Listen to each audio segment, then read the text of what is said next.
Board of Education. In accordance with Chapter 231, Public Law 1975, this public meeting of the Sayreville Board of Education has been established by sending a copy of the public meeting notice to the Home News and Tribune and to the Star Ledger. In addition, copies of the announcement of this meeting have been sent to the Borough Clerk, and a copy of the notice of this meeting has also been posted on the bulletin board outside the office of the Secretary. Please rise for the Pledge of Allegiance. To the flag of the United States of America, and to the republic for which it stands, one nation, under God, indivisible, with liberty and justice for all.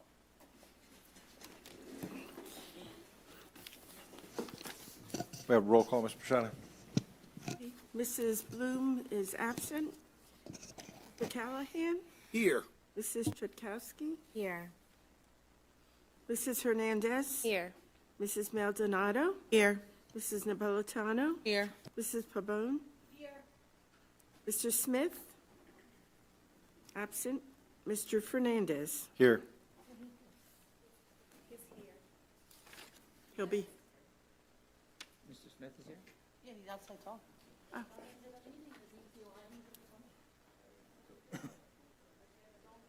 Yeah. Okay. Things only report. Mr. Smith? Right. Now I'll entertain a motion to move into executive session. Second. Roll call. Okay. Whereas Section 8 of the Open Public Meetings Act permits the exclusion of the public from a meeting in certain circumstances, and whereas this public body is of the opinion that such circumstances presently exist, now therefore be it resolved by the Board of Education of the Borough of Sayreville, County of Middlesex, State of New Jersey as follows. The public shall be excluded from discussion of an action upon the hereinafter specified subject matters. The general nature of the subject matters to be discussed is as follows: personnel, student matters, negotiations with the SCA, matters involving attorney-client privilege. It is anticipated at this time that the above stated subject matters shall be made public at such time as the need for non-disclosure no longer exists. This resolution shall take effect immediately. Voice vote? Oh, yes? Yeah? Yep. Yes. Yes. All right. Motion carried. We're in executive. There really isn't too much to talk about, so go get comfortable, enjoy dinner, and 2026 Sayreville Board of Education meeting. In accordance with Chapter 231, Public Law 1975, this public meeting of the Sayreville Board of Education has been established by sending a copy of the public meeting notice to the Home News and Tribune and to the Star Ledger. In addition, copies of the announcement of this meeting have been sent to the Borough Clerk, and a copy of this notice of the meeting has also been posted on the bulletin board outside the office of the Secretary. Please rise for the Pledge of Allegiance. I pledge allegiance to the flag of the United States of America, and to the republic for which it stands, one nation, under God, indivisible, with liberty and justice for all. I ask that we all remain standing for a moment of silence.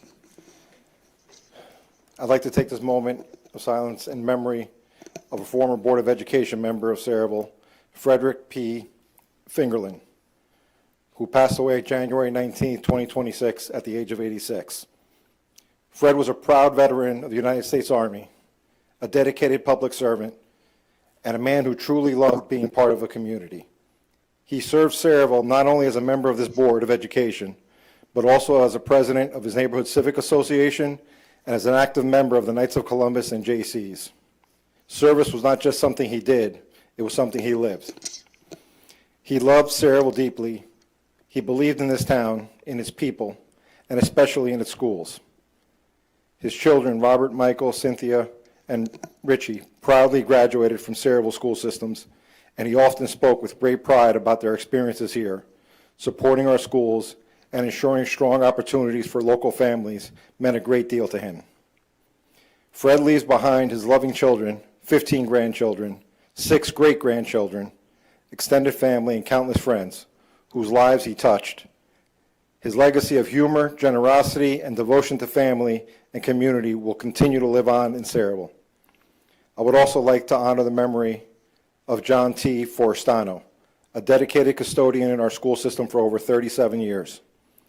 John was an important part of our school community. Our custodians are truly the backbone of our building, often the first to arrive and last to leave, ensuring that our schools are safe, clean, and ready each day for our students and staff. Their work is essential, even if not always visible. John took pride in his role in supporting the daily operations of our school. Through his work, he helped create the environment where our students could learn, grow, and succeed. That contribution is meaningful and lasting. John was also a longtime parishioner of Our Lady of Victories in Sayreville and an avid fisherman, but he especially enjoyed spending time with his family, his nieces and nephews. On behalf of the Board of Education, we extend our heartfelt condolences to the Fingerlin and the Forestano families, their friends, and colleagues. They will be remembered as valued members of Sayreville. To my friend Richie, the Fingerlin family, and the Forestano family, I'd like to share with you words from Helen Keller. What we have once enjoyed deeply, we can never lose. All that we love deeply becomes a part of us. May those words bring some measure of comfort to the families. At this time, I ask that we remain silent in their honor.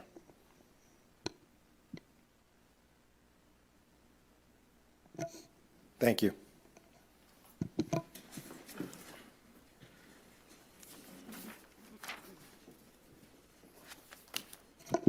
Roll call, Ms. Bashada.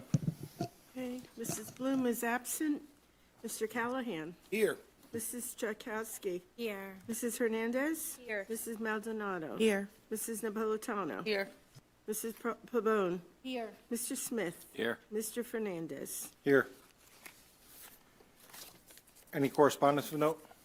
Yes, in your folders this evening, you have an invitation regarding the Sayreville War Memorial High School Hall of Fame, which will be held on Saturday, April 25th.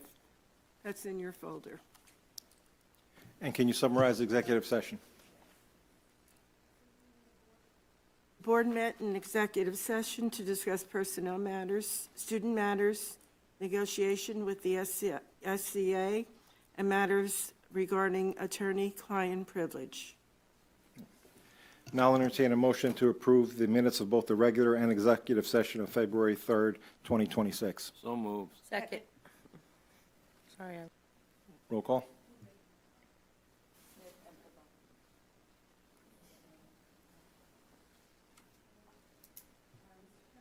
Yes.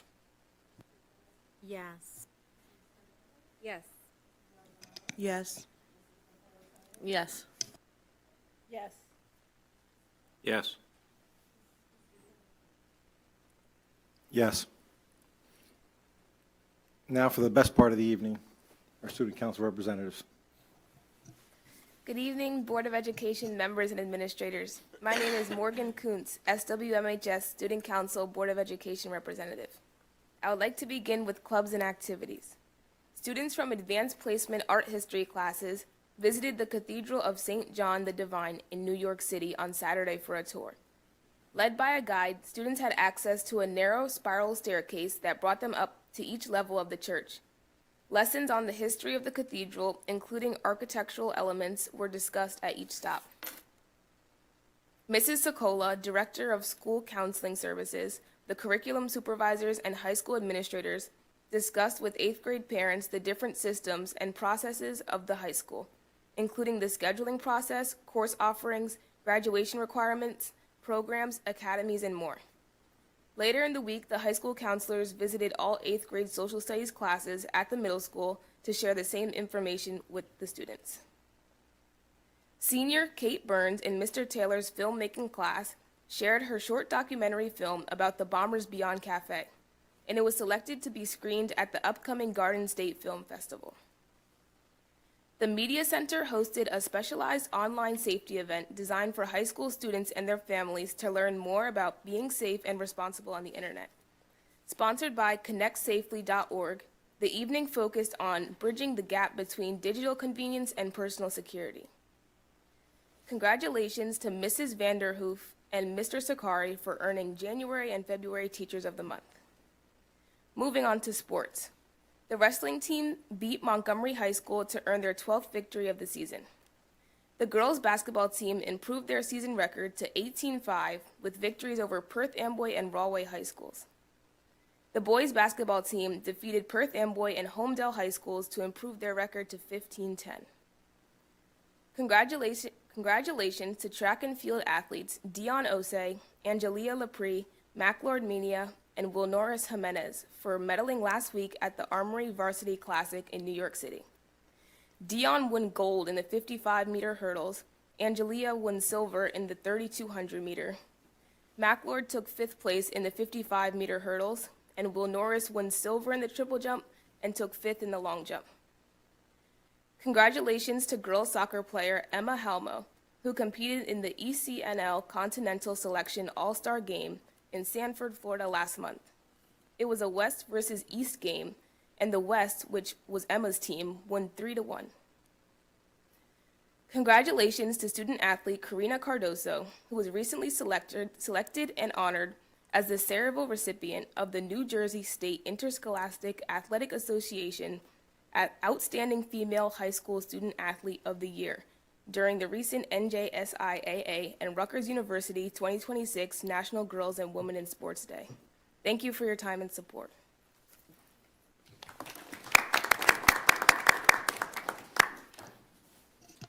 I have questions. Did you go to the online safety night? I did not. Oh, rats. I heard so many cool things about it, particularly the interactive phase of it. Ms. Burt. Yes, I was able to attend, and Ms. Swanson and Mr. Thomas Mikulski did a wonderful job. Ms. Bloom was there, and they got to do 6 different interactive stations focused on internet safety, and they had some giveaways for the students and refreshments, all sponsored by the grant. So the one activity that I heard was frightening, but everybody liked it the most was the fake or real activity, Yes. where people had to discern the difference between what was AI generated and what was not. And I heard that people didn't do a very good job of that. Yes, Joshua came with me. He got 1 out of 2. Yeah. But they It's were hard to figure scary. out. It is so scary how AI has evolved where you really can't tell the difference. Yes, for sure. And my second question, did you compete the Armory? No, because I'm on a club track team because I swam in the winter. How did you do in your club? Good, I've been PRing every single race. Nice. And what races are you running? I run the 800 and the 400. And you're going to be running that in the spring. Yes. Fantastic. Excellent job. Great presentation as always, hon. I have a Thank- question. What did Karina win for? She was the best athlete? Oh, yeah, she won NJSIAA Student Athlete Award of the Year. What kind of sport was she in, though? Soccer. Oh. Girls soccer. She was Sayreville's recipient. No, I know, but I didn't know what sport she was playing.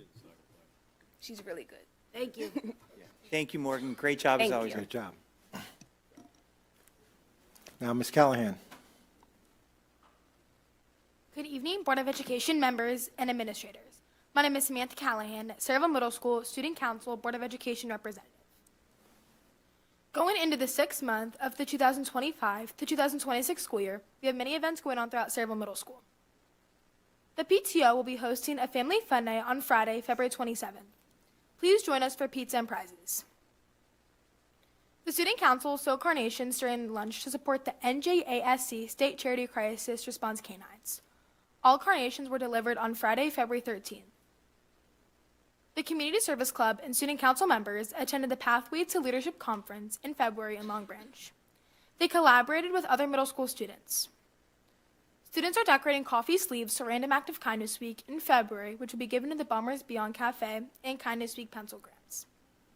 They are making Valentine's cards for veterans and the elderly. The Community Service Club will be hosting Chipotle and Dave & Buster's fundraisers in February and March. SMS peer leaders presented an anti-bullying lesson to 4th graders on February 13th. The SMS Wellness Fair took place for students during their advisory periods on February 11th. This fair included coping skill demonstrations and mental health resources. SMS FBLA is currently collecting pet items to donate to Sammy's Hope as part of their community service initiative. They also donated over 100 kindness cards to the guidance and ESS department for students who may be having a rough day. The students are preparing for their competitive events next month at Keene University for the State Leadership Conference. Now on to the Sayreville Middle School Winter Athletics. The Sayreville Middle School boys blue basketball team ended their season undefeated. They finished with a record of 14-0. The boys' grade team had a balanced season with both wins and losses. Each team showed strong effort throughout the season. The Sayreville Middle School blue girls basketball team ended their season with a record of 1-13. The gray girls team ended with a record of 3-9. Both teams displayed great teamwork throughout the season. Sayreville Middle School wrestler Anderson Campos Jr. won the GMC Big School Championship at 100 pounds, pinning all of his opponents. This advanced him to compete in the GMC Big vs. Small School All-Star Duel, which he also won by pin. Following that duel, he wrestled in the Middlesex vs. Ocean County Duel, where he again won by pin. He then represented Sayreville in the Tri-County Championship. He won this by pinfall in the second period. Anderson, along with Shane Walsh, Drew Smith, and Noel Landon, have also all qualified for the state championships in March. The middle school cheer teams will be hosting a showcase tomorrow evening at 6:45 p.m. at SWMHS. This also includes the 8th grade send-off. The all-music team will be competing on February 22nd at the NJCDCA State Championship at Brookdale. Game day will be performing at the Unified Basketball game in March. Any boy or girl interested in trying out for middle school track should join the Google Classroom for more information. Any questions, see Coach Joya, Coach Slavic, or Coach Anderson in the gym. The classroom code is TLP5DOZW. Starting up in the spring is a new girls lacrosse team. Tryouts will take place on March 9th, 10th, and 11th. The SMS softball team is looking forward to their season starting in early March. They're looking forward to getting new uniforms and new helmets. Additionally, they're doing a fundraiser with Bagel Boys. It is a $30 delivery on Sunday, February 22nd. Each order includes 1 dozen bagels and more. Thank you very much for this opportunity to speak on behalf of the students at Sayreville Middle School. Yay! Excellent job. All right, Sam, are you in the showcase tomorrow? You going to you're in the showcase tomorrow? Yeah. Very cool. You excited? And the competitions after that are also Yeah. very exciting. And I don't know if you know, but I heard that the girls, or the competition, the high school competition cheer team did really well in Florida. They had a great experience. Yeah, I they don't had a know if good you heard. experience. Excellent. And did I walk by you guys today when you were in there? You did. So I had to go, I had to do an observation of an administrator, and I walked straight through their cheer practice. We were How waiting rude of me. We were waiting for our bus. Did you guys yell at So him? rude. What? Did you guys yell at him? They were like, "What are you doing, Labby?" I should have. I could have. The coffee sleeves. That is so awesome. You know, when I go to the Bombers Beyond Cafe, I love the coffee sleeves. And if you go there, that's part of the charm of the cafe is you get a coffee sleeve. And I can't wait to see what our middle school students produce in terms of those sleeves. And then, did you come over here for the peer leadership discussion with the fifth graders? I went to the UES for the 4th graders and taught Oh, them the lesson. The one just last week, right? Yeah. Yeah, I've heard the kids are raving about it. You guys did such a great job. Yeah, they get excited. Good for you. Thank you very much. We need that type of peer leadership from our middle schoolers and our high schoolers for our most impressionable children here at the upper elementary school and in the elementary school. So we can't thank you enough for doing that. Thank you. Great presentation, Sam. Thank you. Thank Great you. job, guys. As always, thank you for an amazing presentation, and thank you to your parents for raising 2 incredible young ladies. Thank you. Thank you. And Morgan, spring track cannot come soon enough. I know. Although I've heard the S word is in the forecast for Sunday going into Monday. I'm hoping it's a big fib. Jimmy texts me every 20 seconds about this thing. He's given me the American model, the European model. European model is saying no snow. Well, we're going for the European model, right? Our Yes. fingers are crossed? Okay. I'm hoping you guys don't get a phone call from me Sunday night. Goodbye, ladies. Now, how is anyone supposed to follow that up? Why is my part always right after them? You know, can I go a little later? Maybe I think next time you should go right after them, you know? It's always hard to follow that up. So I'd like to remind everyone that on April 14th at the Bombers Beyond Cafe, they're going to be holding a transition fair. There'll be lots of valuable information and resources to help family plan for the future. Anyone who may be affected by this, I encourage you to go. I also want to recognize the special academic achievement of Richard Mishkoff from Sayreville Middle School. He was named the District 8 VFW Patriots Pen Award for 2026. The Patriots Pen Contest is a nationwide essay competition for students in grades 6 to 8 on the theme, "How are you showing patriotism and support of our country?" Congratulations, Richard. As we heard earlier, the Hall of Fame has selected its inductees, and these alumni continue to reflect the spirit and excellence of Sayreville, serving their communities and professions with distinct. Nobody wants to hear me anyway. I think that was Eric who shut it off on me. Finally, I want to acknowledge a recent event at the Sayreville Bombers Beyond Cafe, an art fair. On display was artwork from our students. If anyone had a chance to stop by there, it was absolutely amazing artwork.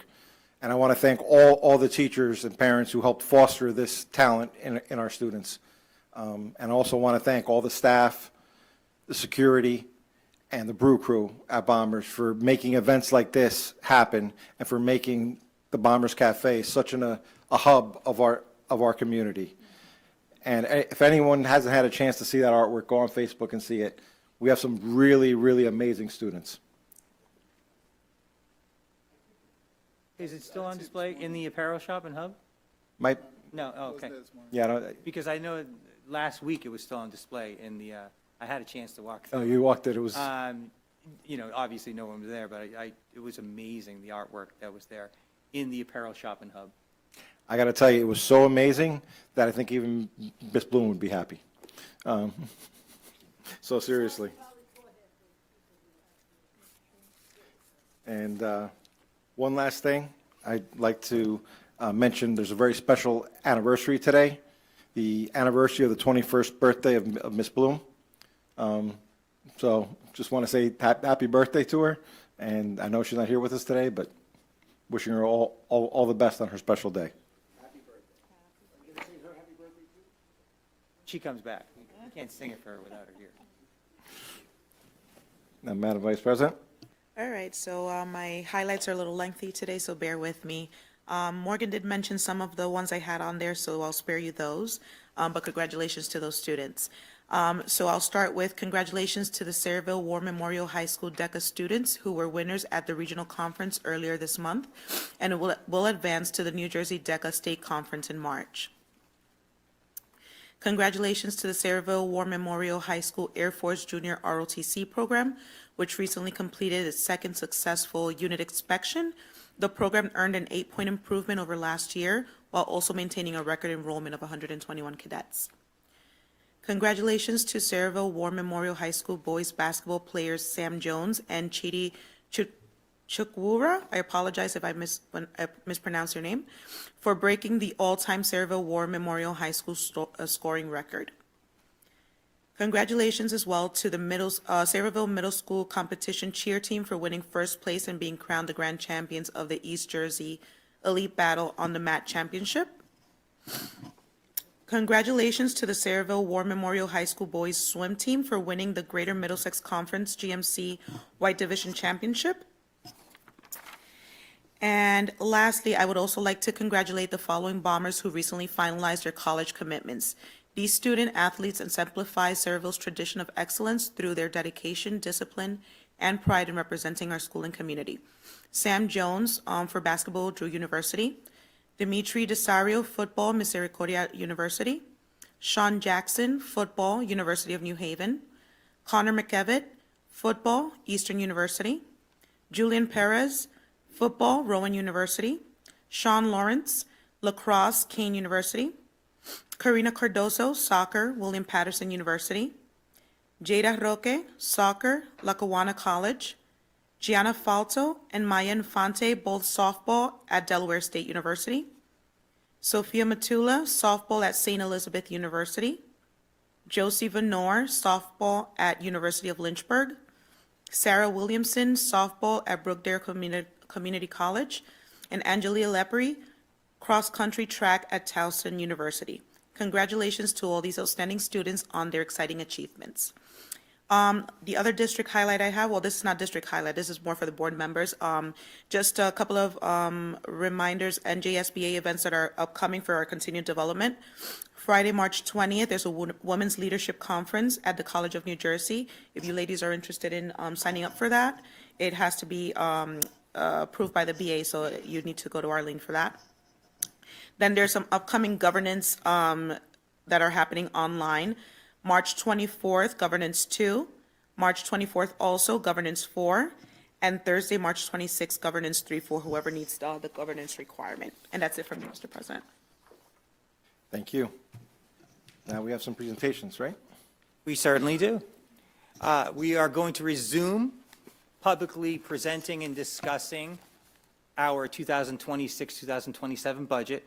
This evening, you're going to hear presentations from Mr. Siniglia about transportation, Mr. Coleman'sberger about buildings and grounds and capital projects, and Mr. Cittadino regarding food services. And we all know food services are not part of the operating budget, but Nick does have a budget from our enterprise accounts that he's going to talk to you about that and the steps we've taken in our food services program. Don't forget that our final presentation workshop or Board of Education meeting will be March 3rd, and at that Board of Education meeting, Dr. Aguiles and Ms. Burt will present to you on personnel as well as professional development. And my good friend here, Mr. Glock Malloy, is going to give another riveting presentation on the technology budget. Speaking of riveting, let's begin with Mr. Coleman'sberger and his facilities as well as capital projects budget presentation. And no, I have not seen the European model as of late or the American model. Well, I'm going to start with our achievements for this year is snow. Definitely snow every weekend for the last 10 weeks. So we hope it ends now. First off, I'd like to thank all my custodians and maintenance staff because this year, during the summer months when we did the referendum, was incredible. Every building was completely ripped apart, and they got it back together in the start of school. And they did an amazing job, every single one of them. The other person I'd like to thank is Ken Sadowski. He's been by my side for 25 to 30 years, always there for me. And unfortunately, come July 1, he won't be there. So I'd like to congratulate him and thank him for all his hard work. Most importantly, just dealing with my moods. It takes a lot. It does. Rick's going to have to take over that role of dealing with my moods now. Candace has been coaching me. Yeah. All right, so on to the achievements.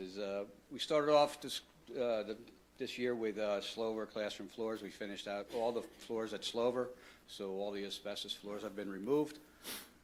And we put in all the new non-wax, easier to maintain floors in the whole building. That whole building really has turned around completely since we left it when we were administration there. Referendum, we're pretty much all done. We have a lot of punch list items. We have a lot of units that unfortunately have quirks that we're working through it.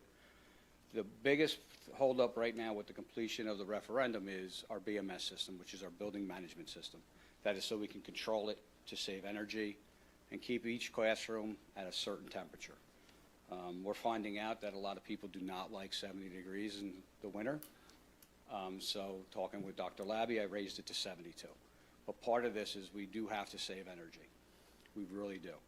And we're going to try 74 for the summer to see if that works out. I believe 74 is a comfortable zone to be at for air conditioning. And it'll keep the humidity down low and keep the learning environment well. The next thing is the solar canopy. We're kind of like in midst with that, but we're supposed to start very shortly. Snow held us up, imagine that. I have a meeting come tomorrow with them to see if they're going to move forward and clear off the side of the bus garage to start clearing out a landing area. Then we're going to talk with the high school. And their first thing is to start with each canopy completion, get the lights underneath installed. Then once everything's powered to the buildings, you'll have lights and everything else. And that's important the most, because that seems to be the biggest complaint we now have at the high school, is the lack of lighting in the parking lot. Unfortunately, when we put the canopies up, now the lights that come off the back of the parking lot are covered because of the canopies. You can't really see. But for that part of the solar and everything else is, hopefully they say 6 to 8 weeks, weather permitting, of course, will be complete. And let's just hope. Because there's going to be a lot of upset, probably students and staff, because we're going to have to move parking spots around. Well, we're going to have to trench the parking lot too, so it's, Unless we might have a solution. oh, wow. We might not have to trench the whole thing all the way down the back end. They're coming back with an RFI to see if we can come up by the auto shop, just cut across there, and run the length of the building Wow. with pipe. As That long as would be it's not an amazing. extra cost, like an extreme cost, we might do it. Once I get the numbers, they'll be passed on. Eisenhower bathrooms are now complete. They came out beautiful. They look spectacular. All of them were done, but not inside the classrooms. We just did the main bathrooms for the staff and the students. The electric signs are starting to, you can see the sign right now outside here. Unfortunately, it's not lit, and until we get rid of this snow, we really won't have it lit until we can run the electric through all that ground. I held off on the middle school. They wanted to do that one, but with all the snow, they got to put a lift through the front lawn. Same thing with Arlith. I don't want to sink a truck in the middle of the school lawn, so we're going to hold off until the snow melts and we're able to get up there, because they got to lift it out. It doesn't take long to get the sign in and out, but I don't want to destroy the lawn either. And then they're going to take a look this week to see if they can do Eisenhower, if the lift will reach without tearing up the lawn. We do have a new sign at the high school. In the front, it's all lit up. It gets lit from 5 p.m. to 7 a.m. There was a little problem there for a while. They were told to put 7 p.m. to 7 a.m., and it gets dark earlier in the winter. We're still waiting for numbers on the generations, to put generators in the high school, middle school, and here. Once we have all the numbers, I'll be able to reach out to the vendor that's on state contract to start moving forward. And I believe we're going to get those numbers on Thursday. That's what we're hoping for. And then I'll get in touch with the people, and then they got to get an electrician, and we got to get the numbers. It's been like almost a year now that we started this, so I hope the cost didn't go up too great, where we'll have to figure something out. The high school, the Eisenhower parking is complete. I don't know if anybody's tried it out. It's pretty unique. But it was something that really needed to be done. It seems to be flowing very well. I stopped in the beginning. I was hanging out there to make sure everything was flowing real well. Everybody's paying attention. We do have some stragglers that drop their kids off in the inner parking lot, but it doesn't seem to affect with anything. But when we did that, we lost the other interior parking where they used to play. So we did, later on, I got funds, and we extended the blacktop in the back of the school, and we removed the light pole and made an area for the kids to play in the back. So it's nice there now, too. Esports lab is pretty much complete. I think everything's ready to go. I don't know if Eric can confirm that. We're all set, save for the air conditioning, but everything else. Air conditioning scheduled for late March, early April. Can I go in there and play Space Invaders or anything like I that? think Space Invaders is gone. I was looking for Pac-Man. What about Missile Command? If there's Missile Command, we're playing. Okay. And last for this year's achievements is our greenhouse. We have a delivery date for Thursday. Yes, Thursday. There's a good chance we might Thursday, get it baby. Thursday. Yeah, Well, we got bad weather coming in. Oh, he's sending us pictures. I don't know what he's sending us pictures of, No. but he sent us pictures. You know what I'm waiting for, though? I'll believe that one when I see it. Carolyn Dr. Levy. O'Connor stepped in a little bit to start getting to the guy that she originally communicated this with. I have a feeling we're going to end up with two for some reason. Well, if it's for the price of one, I'll take two. Now, moving to our goals for next year. As always, one of my goals is survival, to get through everything that we do. So far, so good. We're hoping that a transportation complex is completed. So isn't Patrick. Yeah, I think he's hoping for that too. I'm not sure. So we'll see with that. We're still in the legal battles with the town, and we'll see how we make out with that. I can't really talk much about that one. Of course, we're going to finish all the punch list items for the referendum. I have a feeling the way JCP&L has been doing our startups and shutdowns, we might have to wait for Slover to finally finish all the electric there. It looks, they're hoping for spring break of this year, but I have a feeling we're going to have to wait till the summer. We're going to finish the solar canopies going into the next summer. The generators is going to take a while. That might last the majority of next year because there's a lot of work with that. Each school is going to take a lot to put the generator in, then get it, you know, everything underground to run all the wiring and stuff to get it up and running. But that'll be great once it's done. At least 3 schools will have power everywhere.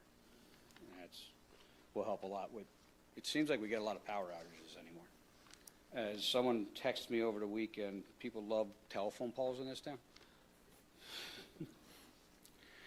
Another thing I would like to do is once we get that garage, I'd like to convert the current bus garage into our central receiving instead of having it here, and would have to refurbish it to make it into a receiving area. Redo some stuff that got damaged through the years and just make it nice for the people coming in. And the back end will still be for our grounds department because we need somewhere to have our snow equipment and the stuff we use for the baseball fields and maintaining our grounds. Playground at Arleth in the back by that white fence, they want to expand that so the kids have a secondary area to play instead of just in the, like the parking lot area, as I used to call back in the day the map area, which is by Speezy's. They want another location to have for inclement weather to be able to move out that way too.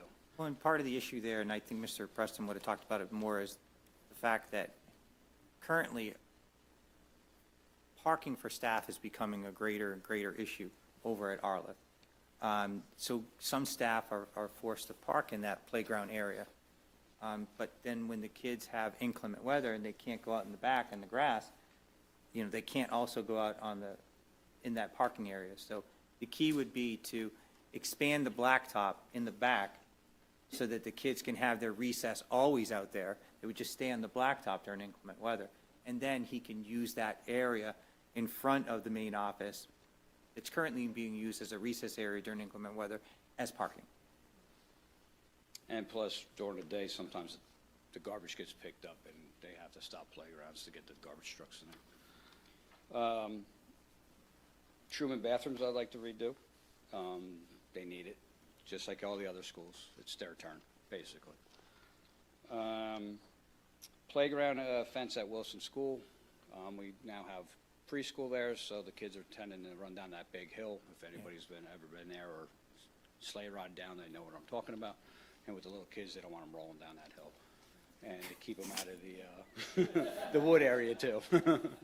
You could all picture it, right? And you know that we you know, Elijah Young, a high school student last year, did an incredible job of constructing that incredible playground. Yeah.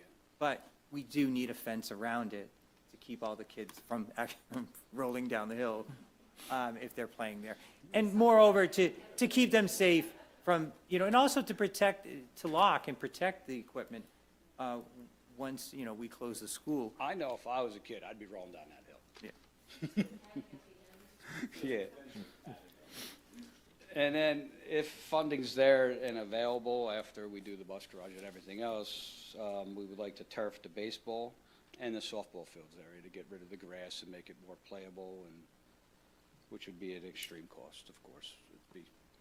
And then lastly, which we've been trying to do, is at our stadium, upgrade the entire facade of it to make it look better, update the concession stand, ticket booth area, make it more secure, have some metal detectors so it's easier to get the people in, more of them, and it's a bigger flow and less congestion. Because the state playoff game was definitely interesting when we had that many people show up. We did the best we can. People were not happy, but everybody was safe. Yeah. And of course, those last two items are dependent upon the amount of funds we still have in capital reserve after the transportation complex. So a lot of it is dependent on that. And that's pretty much all I got. I'm hoping everything goes well. We get most of the stuff that I put in my budget, not too many cuts, I'm hoping. But I usually get a big slash. I don't know what happens there. That's all I got. Anybody got any questions? I just want to say an amazing job by you, Kenny, your custodians, and your maintenance staff in keeping our buildings running through the snow and through the referendum. Your profession is one that doesn't get noticed until something goes wrong. And the fact that we haven't noticed you is a testament to you and your entire team. So thank you, Kenny, all of the custodians and maintenance staff for all that you do. Thank you. Thank you. Good job. Thank you, guys. Okay, for our next presentation on transportation, I'm going to ask Mr. Siniglia to transfer. Sorry, Nick. Pulled a fast one on you. Transportation, Mr. Siniglia. Now, you're looking at the cover of his, first of all, the guy driving the bus is incredibly handsome. He's a good-looking guy. But Patrick, that guy in the back seat looks like he's going to break his neck in between those windows. Yeah, well. I think he needs to learn proper safety while riding on a bus. He doesn't have a seatbelt on, I don't think. I guarantee he doesn't have a seatbelt on. But he looks really intense, too. Do you notice that? That's an intense look on that kid in the back seat. By the way, I'm sure that all of my Wi-Fi access is discontinued right now because of this. Well, I mean, my AI work, you know, Talk about fake and real. I can't tell the you difference. can't tell the difference, right? It's pretty good. I, Kincaid? Oh, okay, yeah.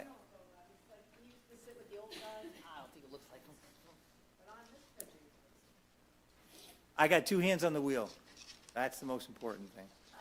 Yeah, I don't see a seatbelt on you either. Oh, ouch. That could be 5 demerits.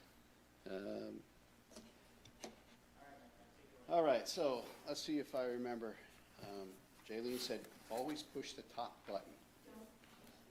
Oh. So, by the way, Jimmy breaks my chops every time, every year, about how long my presentations may take and how many slides I got. And Jimmy got 2 slides, but you were up here like 45 minutes. Come on. So, I'm going to start this meeting with a safety message like I do all my meetings with the drivers.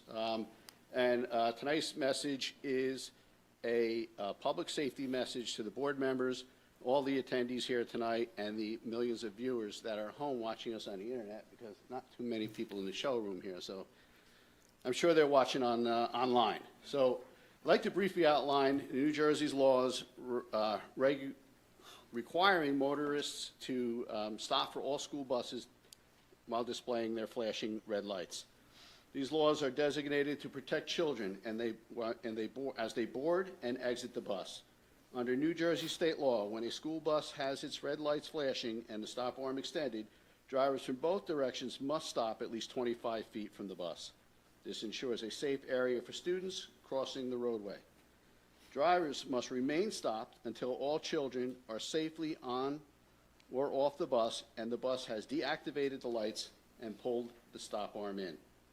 There's only 2 very limited exceptions to this, and it is on a divided highway with a physical median opposing traffic.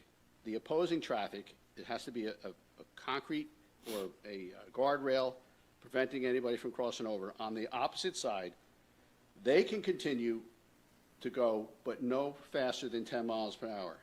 Or When a bus is stopped directly in front of a school, the vehicles may pass at 10 miles per hour. And while the bus is parked in front of the school, they shouldn't have their red lights on anyway, so they're allowed to pass. They just have to go very slow. The yellow or amber flashing lights mean the bus is preparing to stop and the motorist must slow down and get ready. The penalties are significant. The first offense carries a minimum of $100 up to $250 fine and possible 15 days in jail or community service and 5 motor vehicle points. Repeat offenders carry a minimum of $250 up to $500 fine plus mandatory jail or community service and a license suspension of 15 days. These laws exist for one reason, to keep the children safe. Stopping for school buses is not only a legal requirement, it is a shared responsibility that protects lives. And Patrick, this got rave reviews when we bomber blasted it. Just looking at the number of people that liked and commented about this on social media was great. Yep, so this is the ad that we ran on social media. Hopefully it caught enough people's attention. I did see some comments on it, on the different social media sites. So what are we doing about it? So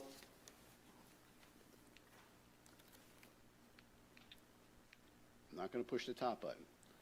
So starting back in about November, we were able to partner up with the Sayreville Police Department and their Traffic and Safety Division. And they set up a special link for us where we can send them footage that we're able to capture off our buses when vehicles are running through our red lights and stop signs. Since we've been doing that, we've been able to capture 21 incidents in that 3-month period. There are way many more. We can't even keep up with them as they come in. And we don't have the proper equipment on all the buses to capture. So on the 10 buses that we do have, when these cars go through, we're able to capture this, and we sent them over to the police department, and they've issued out violations for 21 of them. These people got tickets and court orders in the mail, and they're being prosecuted through the court system. I don't have the results that came in from them yet. We tried to get them, but they weren't made available to us yet. So hopefully they're getting violations, and hopefully that'll get broadcast. People will see it, and maybe that will wake them up. But as you can see on the prior slides, the penalties are stiff. So hopefully, unfortunately, some people are going to have to get hit with these fines and fix it. We're doing everything we can. So, all that being said and done, we go on to the presentation for my budget proposals.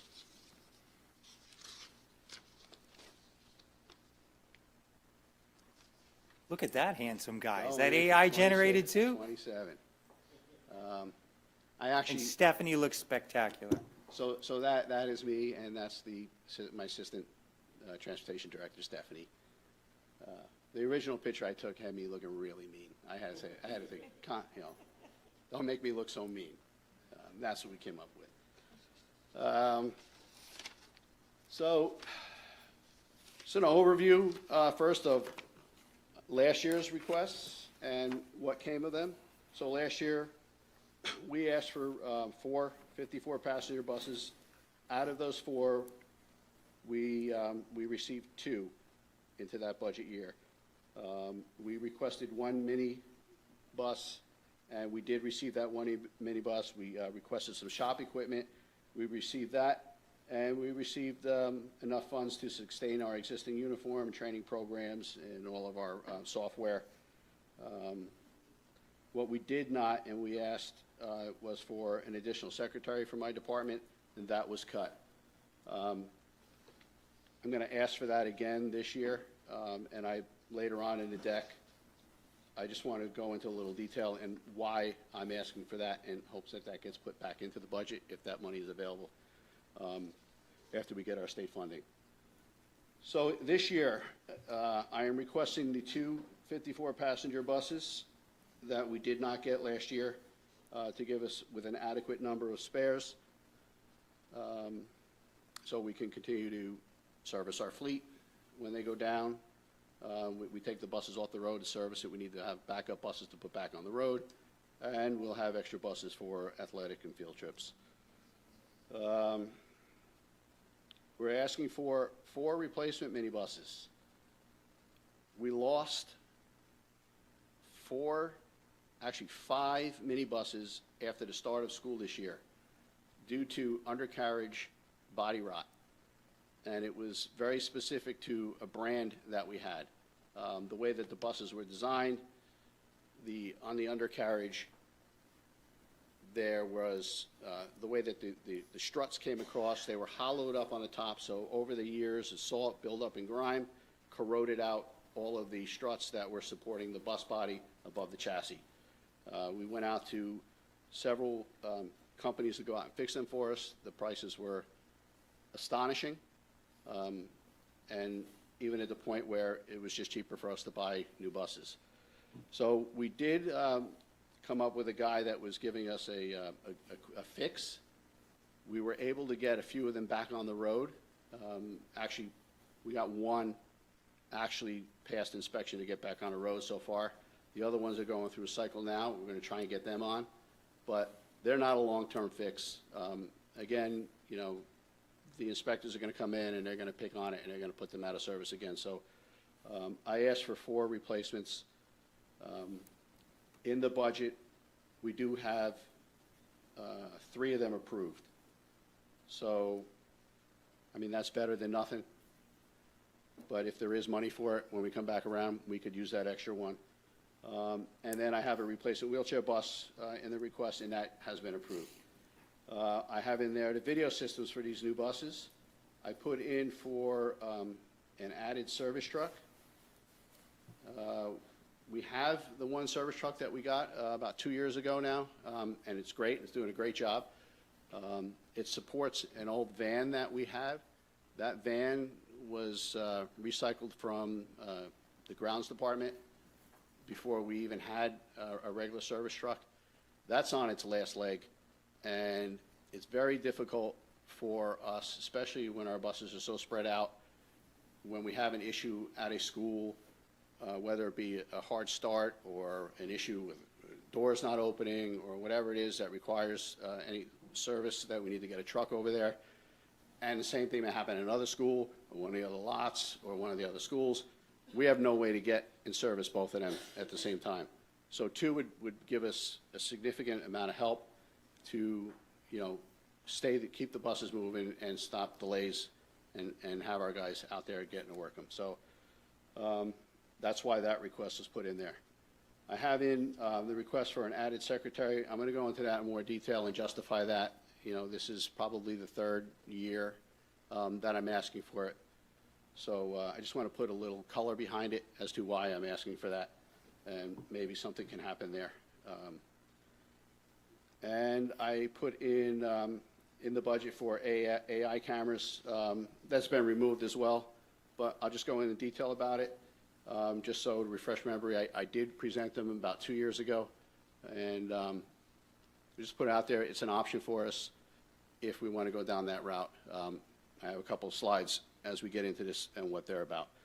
And then just the regular run-of-the-mill, sustaining everything that we have, the things in place, which they all have been approved, so we're okay with that. That's for the keeping the uniforms, the training programs, and all of our routing software and video management systems.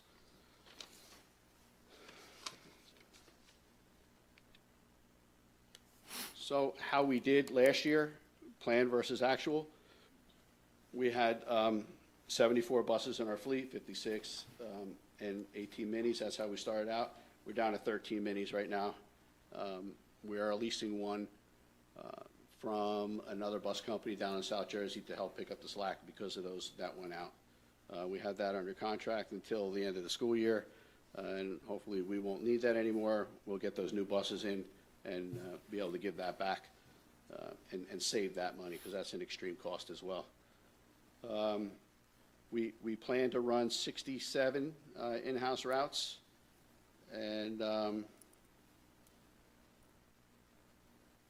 we lost the 4. We were not able to run the 16. We had to combine routes, and we wound up running 14 minibus routes out of that with no less students. So the buses are really packed up. The routes are running longer than we want them to, and we actually even have some mini students put onto large buses that we were able to get close enough to their houses where these students weren't, in that need of actual stops in front of their houses.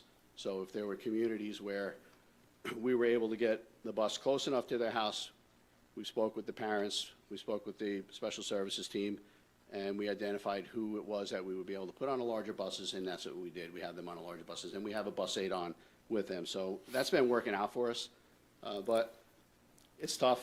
It's tough getting down those smaller streets with the big buses. It's not ideal. For the subscription busing, we planned on 436 with 236 of them being free. We actually have 448 students with 237 of them getting free or reduced lunch. We planned on transporting 5,365 students. That's based on the previous year. And we actually are transporting, at the time that we ran the report, 5,206 students. 322 aid and lieu was what we planned on. We actually had 301 this year. The out-of-district SPED students, we planned on 56 with 35 routes. We wound up running 51 with 38 routes, so 51 students, 38 routes. We planned on, we got the 4 office staff, and we actually started out with 3 mechanics finally, and then we lost them, and we're back down to 2. And we're going to be down to 1 very shortly. So that's an area of great concern for me. And we ran 67 drivers with 2 subs and 35 bus aides, 6 short from where we need to be. This year's plan is based off of our actuals. Next year's plan is based off our actuals this year. So we're basically looking to maintain everything that we have, and hopefully we can facilitate a little bit more of these the subscription students. So that's going to stand out, right? So 470. That's how many applicants we had last year. We're not transporting 470. We can't fit 470 in our buses. So hopefully we'll be able to work something out with the routes and try and squeeze in some more space for these kids. There are more kids out there that are requesting transportation that we can't provide. We're not legally mandated to provide that transportation. Those are students that live within the 2 miles from the middle school, 2.5 miles from the high school. That's basically, what we're trying to accomplish. Everything we did last year, and a little bit better going forward into the following year. Just a quick slide on what that sustaining and maintaining is. It's our training. This is our team, our uniform. These are our buses that we keep on the road, and the Where's the Bus app that we're running. So real quick, just to introduce the AI cameras to you guys once again. What's different here than what we don't is these are cameras that are set up directly facing the driver and the road in front of them, and it's a coach. So it's not meant to be a reprimanding type event. It's designed to improve driver compliance. Knowing that the cameras are recording encourages safe driver behavior among motorists. It's actually coaching, not surveillance. Take the growing adoption of AI-powered dash cameras. When framed solely as surveillance tools, these systems can alienate drivers. No one wants to feel like they're being watched without contact or support. However, when implemented with a focus on coaching rather than punishment, these become our allies. People don't want the camera on them. The drivers don't want it. They're against it until they actually learn what good it does. We went through this, everybody, every school district, every private contractor, when we started putting cameras on the bus, everybody swore that it was Big Brother watching. We don't want them watching us. The shops that had unions went to the unions, they complained about it. And you know what? Today it is their best friend. They realize that those cameras are there. They're helping them, not hurting them. And we lost the slides. So if we move towards these, I think it's a great thing. It's going to enable us to coach drivers in a real life, real world, real time. They get alerts, hey, put your cell phone down. It sees the cell phone go up. The driver doesn't have their seatbelt on. Hey, put your seatbelt on. Hey, you're driving too fast. These are all audible tones that will come out, and they tell the driver that this needs correction. We in turn get those reports sent back to us. Hey, this driver did this driver did that, and then we can set them up for coaching and say, hey, this is not safe. This is why we tell you to do this. There's a million videos out there, drivers that don't want to wear their seatbelts. Just Google it. School bus drivers not wearing their seatbelts. They bounce out of the seat, fall out, grab the steering wheel, crash into cars, crash into houses. We had a driver a couple years ago that actually happened to, and he was he wasn't paying attention for one reason or another. He didn't have his seatbelt on. He made the turn. He caught a car and bounced right out of his seat. And thank God that he was going so slow that he was able to stop right there. But they could have been way worse. So seatbelts are important. They're very important in school buses. So that's just a little bit of what the AI cameras do. They're in the budget. If we get it approved, it's great. If not, I'll reintroduce it again next year. And I get it. It's a lot of money. It's not working anymore here. So my next slides, you guys have copies of it. If it's not going to come up on there, so this is Staff overview. what's that? I think Staff. that's staff Yeah. So overview. the office staff overview. Right. So this is going to go into a little bit of detail that why I'm asking for this extra office staff person. So the facts are that our transportation department transports approximately 5,300 students every day.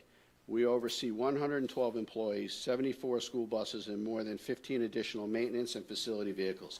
In addition to daily routes, we manage athletic trips, field trips, extracurricular transportation, and weekend travel.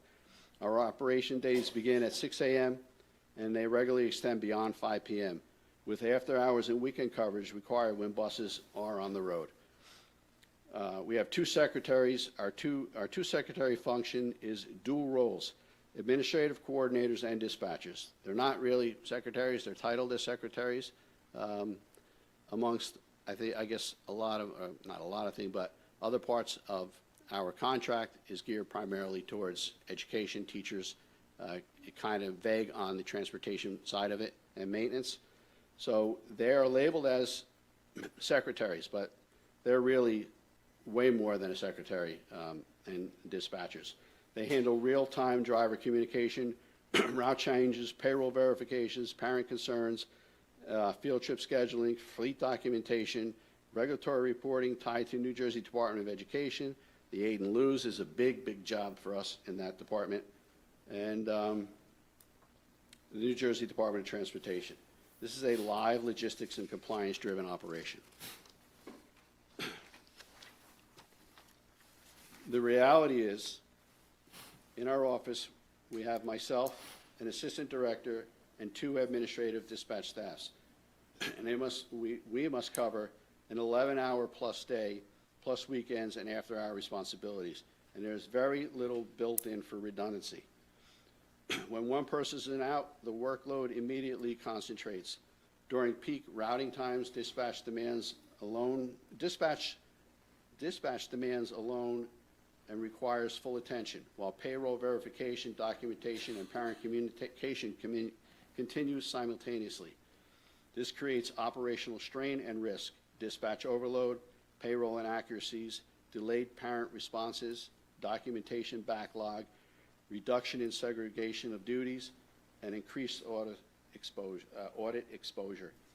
Supervisory staff are frequently pulled into clerical and dispatch functions, reducing our focus on safety and operational insight. That would be Stephanie and myself. Our goal, my goal, is to have a properly aligned staff with the scale and hours of this department. I am recommending the additional one full-time administrative dispatch secretary, and this position would provide full operational coverage, help to provide full operational coverage, help to strengthen dispatch capacity, improve our payroll accuracy. And when I say payroll, we don't actually do the payroll. We do have a payroll department, but we do need to verify everybody's time every day. And that is a job in itself. You know, we do split shifts, verifying who did work, who didn't work, you know, who did extra trips. That in itself is a huge, huge job. And that Stephanie does that. It takes up almost most of her day every day. It's a couple hours every day that she spends on that. And she has to get pulled away and do other duties that we would have that extra person do. So the extra person we're asking is not going to be doing that stuff. That stuff is done by Stephanie and myself because it is so sensitive. We'll be able to enhance the parent responsiveness, strengthen internal controls, and improve our compliance readiness. This is not an expansion of services. It's a structural adjustment to match administrative capacity with size, complexity, and regularity.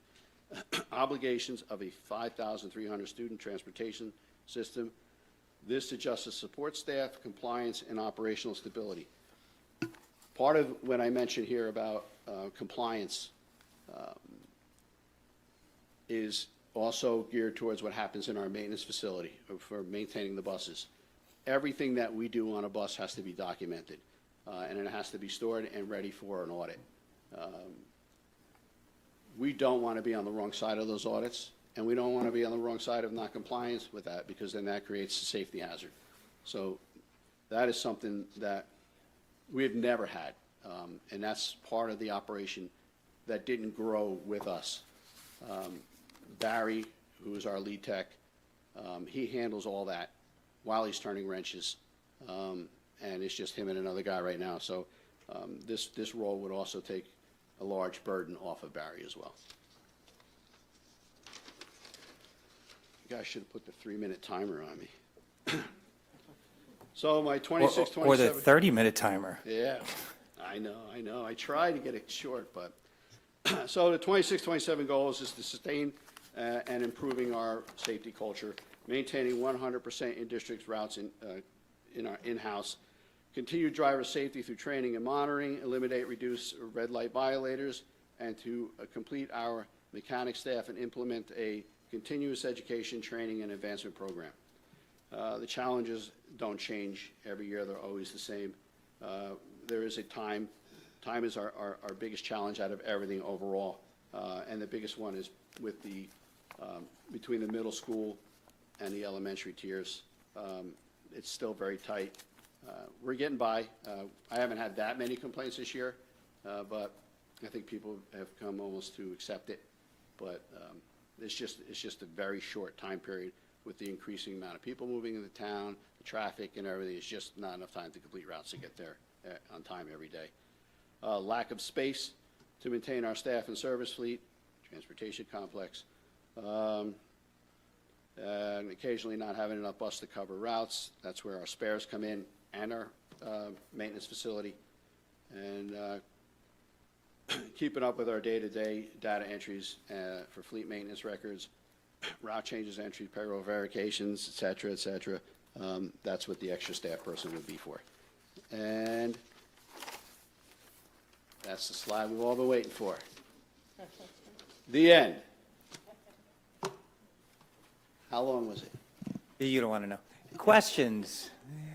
So let me ask you a question. The AI cameras, how much is the cost of that to do? The AI cameras, they are $40 a bus per month. Per month. per month, per bus. And unfortunately, we can't go on a 10-month year, so it's 12, so we have to pay full 12 months. Right, okay. Now, that doesn't cover the camera outside the bus to catch violators, correct? It will catch certain violators. It would catch violators provided they have a front license plate, then it would catch those violators as well. Okay. And it would notify us that that happened, and we wouldn't have to go looking for it. A lot of the problem is, a lot of these cars don't have front license plates. Okay. So on the side camera buses, we catch them coming and going. And those are the 10 buses that you mentioned in 3 months captured 21 incidents. So that was just 3 months and 10 buses, correct? Yep. And I know that's not a statistically valid sample, so extrapolation isn't an exact science, but It is not, because those buses are in random spots. You know, so there's 40, probably more a week, that are in areas where those buses aren't in coverage. right, so if we have 74 buses and let's say 9 months a year, again, it's not statistically valid, so extrapolation isn't exact, but roughly we're talking about 4,500 violations a year, correct? It wouldn't surprise me. Yeah, that's a really high risk for a It student. wouldn't surprise me, and if you look. Very large number. Woodbridge, for example, ran a statistic study on it, and they were in the double-digit thousands, 20,000 plus red light violators in Woodbridge. But just to clarify again, as Patrick said, the AI cameras that he's referencing, while they can do it in certain cases, they're Right, they're not not the made for that purpose. Right, it's not the same ones that would Not the be same applied ones for that this. we have on those 10 buses. Those are different cameras. Those are different. Those are designed to catch these. Yeah, so the ones that are catching them, they were extra cameras that we added on the bus to the existing interior cameras that we use for student management. Okay, Those cameras, they're a one-time cost, whatever we pay for them, you know, a couple $100 or whatever it is, that there's no ongoing fee for those. The AI cameras have an ongoing fee because they're monitoring everything for us. They're picking out what the drivers are doing wrong. They're picking out if they're speeding. They're picking out if they're not going through a stop sign. They go through a red light. You know, it's continuously being monitored, and that's why there's an ongoing fee for that. Well, being that we're not currently, I mean, I don't know where we're at with the AI cameras, what the appetite is for that, but is there then any appetite to then purchase that same camera that you have on those other 10 buses to add to the rest of the fleet? So what we've been doing, it was brought up in the past, and it was a large expense to take on, not knowing if it would produce anything. So what we did was, when we bought new buses, as we bought the brand-new school buses for the past 2 years or so, when we ordered those cameras, we were ordering that extra camera on those buses. So, you know, to answer your question, we haven't added any to any of the existing fleet. We could, you know, I could put a proposal on the cost of that. And I think it's a great idea, but that also takes somebody to manage that. You know, we know, you know, somebody ran those red lights, then we have to go physically pull that, review that footage, make sure it's something that the police department could use, and then forward that over. All time consuming, but could be done. Okay. Yeah, I think it's worth entertaining. I mean, to your point, I mean, the amount of, I mean, just with my children and what I see on Main Street, it's ridiculous, the amount of people that blow it. So whatever we can do, I think from a safety perspective, is worth the cost to me. Yeah, I mean, you should see some of the stuff we see. It's, the one that gets me the most is the buses stop loading kids and they pass the bus on the right. I mean, on the right. Yeah, that's crazy. The kid steps off the bus and get hit by a Scary. car. It's insane. Yeah. I would be agreeable to getting those cameras, especially if we got thousands of violators. It's only a couple $100. How many, we got 74. Maybe we don't have to do every one of them, but a lot of them. So in full transparency, there is an organization out there and it's at the Senate level pushing for this to be mandatory. Right now, we can't issue tickets for people running our red lights. The police department is working with us, with their prosecutor, and doing this and seeing how far we can get with it. If this law gets passed, where this becomes an enforceable violation from our video cameras, there are companies out there that are already in other states, and they're trying to get in New Jersey, and they're pushing for this to get approved, where they put the cameras on the bus for free. And when somebody violates it, they grab that footage, they set it up in a presentable format, send it to the judge, to the local judge, or whatever, and they prosecute it. And they get a percentage of that ticket that gets issued, the fine that gets issued, that pays for their system. When that gets done, they'll put it on all of our buses for free. So it might be something, maybe we wait another year or so on that. And I'm not an attorney. Jonathan is not here to weigh in on this, but and Eric, you can jump in if you'd like. I think part of the problem is a matter of due process and probable cause for the police. As you recall, about 10 years ago, they tried to do that with red lights. Red light cameras. And the problem that they ran into for legal purposes was driver said that wasn't me driving the car. Yeah. It's my car. How do you know it was me driving the car? Yeah, because you can catch the license plate. but Wasn't you pulled can't catch the over driver. by the police officer. You're getting a ticket later to say it was very difficult for municipalities to prosecute these people because of the fact that drivers would say that I wasn't driving. But How do you know that They was own me the car. driving that vehicle?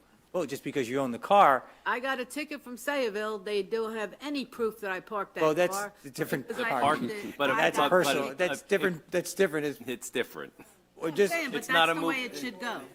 I'm just trying to say that what Patrick is saying it may not be ripe for this because first we have to see how successful the police were in Yeah, prosecuting what those 21 outcomes those were. 21, violators were. Hey, listen, I'm right on board with everybody in terms of wanting to do this, but what I don't want to do is spend an exorbitant amount of money for cameras that don't give us the opportunity to yield any result from it. And That's we the gonna and find scary well, part. like Patrick said, sometimes, I mean, we all have the best interest in safety of the kids in mind and hope that 21 videos sent to the police department turn into 21 moving violations. But until the law in the state of New Jersey catches up with Yeah, the exactly. technology, Exactly. why waste the money on the Because technology? right now, I know that's why the whole red light thing failed. And they stopped putting cameras Yeah, on the red red lights. light cameras. It stopped because people would say, yeah, that's my car, but I wasn't driving.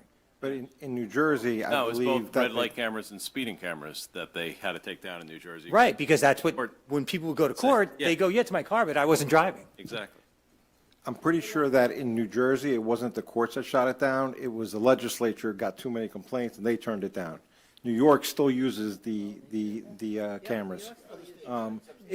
But I do know that they in New have Jersey, problems prosecuting people. No, I get it, and you're right. We are prudent waiting to see the outcome of these and seeing how it's going forward. I remember we had this discussion a couple of years ago, and I did research it, and it was a legislative, if you Google it, it was a legislative issue, and the legislature, for various complaints, went and turned it. It wasn't that the court said cameras aren't valid. New York still uses the cameras, and it stood up in their court system as well. So, but you're right, we should wait to see how these come out, and let's not rush into this, but it's something to think about in the future. But let's see, but you're absolutely right, let's see how it turns out. Yeah, when are we going to get the results? That's we have any idea when beyond it's- my control. All right, so we That's should work on that, through the Mr. courts. President. Get a report. It's Jeff something- Sprague. It's something to think about in Sprague the has been future. communicating with Sergeant Braille and trying to get us those results, and when they're made available to us, they will. So those 21 violations that we got, we painstakingly went through those. Those are videos that we send where as clear as I'm looking at your face right now, behind that wheel, we're seeing that in that car. There's no denying who was driving that car. And, I mean, it's clear. It's clear, like, it's you. There's no disputing it. And those are the ones that the prosecutor chose that he could actually issue a summons on. I think it also would act like a deterrent, okay? People, if I'm going to go out tonight, and I'm going on Facebook, and I'm going to say that these bus cameras caught 21 violators, and they went to the police department, I'm going to scare everybody into thinking that you dare pass the school bus, our school bus is going to catch you on camera. People, unless they're listening to this meeting, which is highly unlikely, they're not going to know that it was only 10 buses and 21 violations out of 20,000. But I'm going to make it seem like a big deal, and I'm going to scare people into not doing it. And I That like to is what post it in that's what ShopRite. the camera does. And I lived it. We should be promoting it, even though it's only a limited amount. I appreciate your enthusiasm, but there's 45,000 people that live in Sayreville. But they don't. at I'm not this sure they're meeting. all on your Facebook. Listen, I'm well connected, buddy. But they'll all be on my email in the morning. I'm famous on Facebook, okay? Trust me. I'm not liked, I'm liked, and I have 20 million people who really don't care. However, 20 million people, the 45,000 people who live in Sayreville aren't listening to this meeting, and I'm gonna scare the crap out of them when I get off and I go home. And- And everybody on the board should do the same. And another factor to factor in with the cost that you're saying is you're monitoring these. So I think there's far more cost in monitoring this than the actual physical cameras themselves. So there is a lot to think about here, and there's a lot to consider before we move forward. It's not just the cost of And buying the listen, cameras. there was a Well, it's time, kid there was a safety. time when we That's a didn't life we're have, saving. there was a time when we didn't have these cameras, and Patrick was talking about getting these cameras. Now we have 10 buses. Patrick's talking about more buses, so that's newer buses that we can potentially put that in. Right, So yeah, we're going to maybe we incrementally get there, gradually- but I think we just have to just be a little bit cautious Yeah. in terms of, getting an exorbitant amount of them until we see Absolutely. what the outcome is in Yeah. municipal percent. Yeah, no, you're right. There's a lot to factor in. It's not just the cost of the cameras, but monitoring it. You're saying that you spent a lot of time going through 10 of them. If we had 74 of them, it would be, Yeah, the and- cost of and- monitoring them would also be a And to significant that factor to point, consider. if this legislation does get passed, all that monitoring, Goes the away. cameras, everything is at no cost to us. Right. We can sign a contract with them where they'll get paid directly Okay, from the violations that are met. And we love free. Yeah. And I wonder, even when you look at, homes that have, the security signs on the front that say this home is protected by security company, signage maybe on the buses would be a great deterrent, like you're on camera, stop for the stop sign. Smile, you're on But I mean, like, you're on Candy camera, do Apple. not pass this bus when it stops. Something like that on the buses might be a form Yeah, of deterrent in itself, if they I knew. think it's a great idea, but unfortunately, the state governs every sticker or Yep, anything it's that gets distraction. put onto a We school wouldn't be bus. able to put that on We there. it would have to be approved through the Department of Education and Transportation. Yeah. They're very on specific. Right. The They're- size Not of on a sticker, Facebook. the color, They're where they're concerned placed, more what about they say. distracting drivers than they are about I would be safety. surprised if they limited that so much that we would not be able to do something like that. When we're talking about children and safety and this Yeah. violation that is just, so predominant, in the community. Yeah, that's probably, all of that is part of what's going through legislation now. Right. And hopefully it gets passed. I think it's going to get passed, to be honest with you. And that's, I mean, that'll be great for us. Still, the AI cameras, if you want to go back down that road, we could sample a handful. And as far as the coaching goes and everything like that, I think I'm going to need a little bit of cooperation from the union on that, though, if I'm only putting it on a couple rather than everybody, like who am I singling out? I mean, the argument will be made that we're not going to discipline from it. It's purely coaching. I'm sure there are some drivers that would agree to it. Yeah, put it on my bus. But, So that would be technically like a pilot, right? Just to see if it works or not. yeah. Worth considering. Can I ask you a question, Patrick? What was my question? Oh, For the naysayers, because we have 20,000 people in this town who think that we shouldn't have buses, that it's just Dr. Labby's dream to be a bus transportation king, okay, which is not true. I had a So dream. if we had rented the buses, like, we used to, we'd pay all these, how much of these advancements would we have if we did not own our own buses? Would we have all this technology and knowing where the bus is, all that stuff? How much would we get if we were still in the stone age of renting buses? We could get as much as we wanted to pay for it. It would have to be built into the specs that they'd have to do it. But, mismatching contractors, 10 buses with this contractor, 15 with the other, 5 or 6 with another one, 10 with us. We're never going to have the control, ever have the control that we have right now. We are in control of everything that moves, every one of our students in district. Now, We I have re- complete control. Well, We're and- not going to get that And with anyone to else. your point, I mean, I know that you and I have both fielded complaints from parents that are on one of those buses that we're leasing right now, and they won't cooperate with us with the "Where's the Bus" app. So the kids on that bus, those parents don't get the same service that every other parent gets, because that's a bus that we're leasing from somebody else, and we can't have that app. So I think we'd be in some similar situations. Yeah, it would have to be built into our specs, and they're going to bang us over the head for it. And then we're still not going to get, unless we guarantee one contractor, it's not going to happen. We'll never have the control that we have now. We have full control. It is great the way it is now. We have one radio channel. All the drivers are on the same channel. We all have the same goal.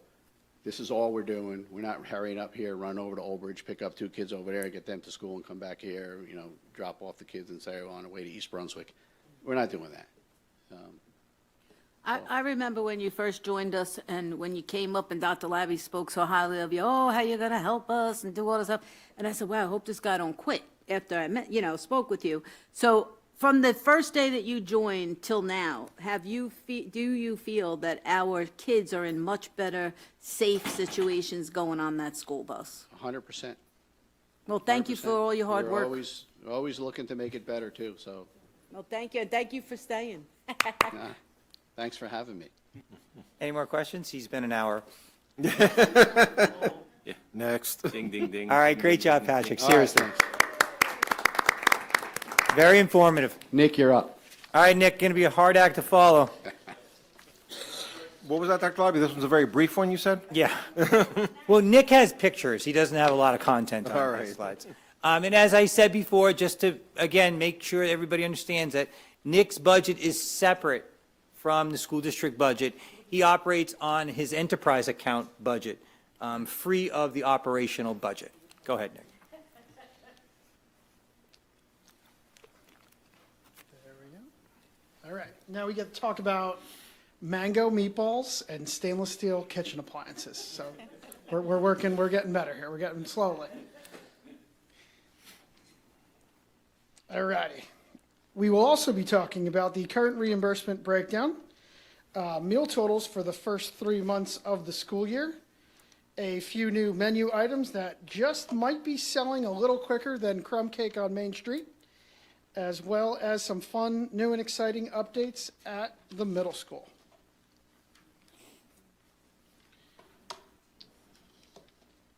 The federal reimbursement breakdown for the current school year is as follows.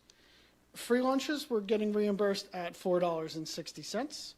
Reduced prices are getting reimbursed at $4.40, and the paid lunches are at 44 cents.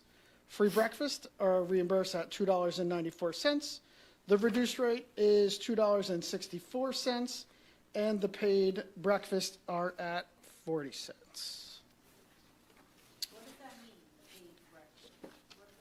So every student my students are in 3 different categories. They're paid, reduced, or free. So every free meal we sell, or for every free student that purchases a meal, we'll get reimbursed at that $4.60 rate. If it's a reduced price, and if it's paid, it's that much less. Yes, yes. It all adds up, though. It all Federal adds up. government reimburses us 44 cents, yeah. Yeah. No problem. The monthly comparisons are showing some strong numbers to start the school year off. September, we sold 67,775 meals. That averaged out to be 3,764 per day. In October, we hit the 90,000 mark, which was pretty good. 90,528 to be exact. That averaged out to 4,310 per day. And in November, we did 60,734 meals, with our highest average per day at 4,338 meals. The meals per day versus last year show excellent growth. The Sayreville War Memorial High School has been up 7.5%. Sayreville Middle School up 2.25%. And the UES is up just shy of 3%. These great participation numbers are in part because of the wonderful people at Rich Chicks and their amazing chicken products. We're running 5 of them on the menu right now. They are all with minimal ingredients, clean labels. They all are compliant with the National School Lunch Program guidelines with low sodium and low saturated fat. Here's 2 of the favorites: the artisan whole grain breaded whole muscle boneless wings, as well as the artisan whole grain breaded tenders. Did anybody try any of those boneless wings? There we go. They're pretty good at school food. Yeah, they are. They're excellent. They were very they're good. whole muscle. You don't have to qualify. You can. For you can- school food, they were delicious. It's true. I would not expect to come to the cafeteria and get nuggets that were comparable to an outside restaurant. Yeah, there's no Exactly. fillers in them. You can pull them apart just They like were a chicken good. breast. I would eat them at home. And the honey mustard went delicious with them. Yeah. Isn't honey mustard great and everything? Yeah, but them little wings, they were pretty good. I would have to say for school food, yeah. Shut up, I let you talk. So in addition to those 2 awesome new items, we're also doing the Rich Chicks Crispy Chicken Filet, which is a close second to a Chick-fil-A sandwich. I'm sure everyone's probably had one of them. Rich Chick also has amazing popcorn chicken. We're doing 2 different concepts at the bigger schools with the popcorn chicken. One of them is an Asian-inspired idea. It's a bowl with General Chow's sauce and vegetable fried rice in that same bowl. We're also doing more of an American take on it with mashed potatoes, gravy, and corn. How bad can that be? When we have either of those 2 at the high school, we will easily do 1,000 meals per day, which at the high school, that's what we're trying to shoot for. Yeah, exactly. Okay, we could figure out how to do that. Serve the General's chicken in the little tiny pieces as they did when I used to work in the kitchen. They loved it. It falls on the board. In December, I attended the USDA food show up the road in Edison. Naturally, the fine folks at Rich Chicks were there. I got to sample a bunch of their new stuff that they're rolling out for next year. 2 things that we're super excited about are the roasted garlic basil chicken meatballs and something that they're calling the kickin' chicken meatball with mango and jalapeno. So I hope they're pulling through with this. They said that it is their plan to actually get these into production. I hope they're on the menu for next year.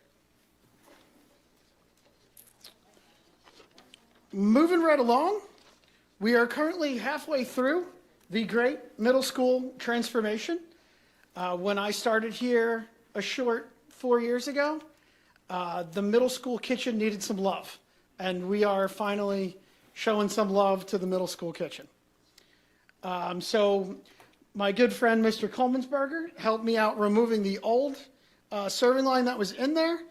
It was one of the most stressful 48 hours I've had to deal with because I really wanted this to be done during the summer. So if, any accidents happen, a couple missing parts, we got all of August to figure it out.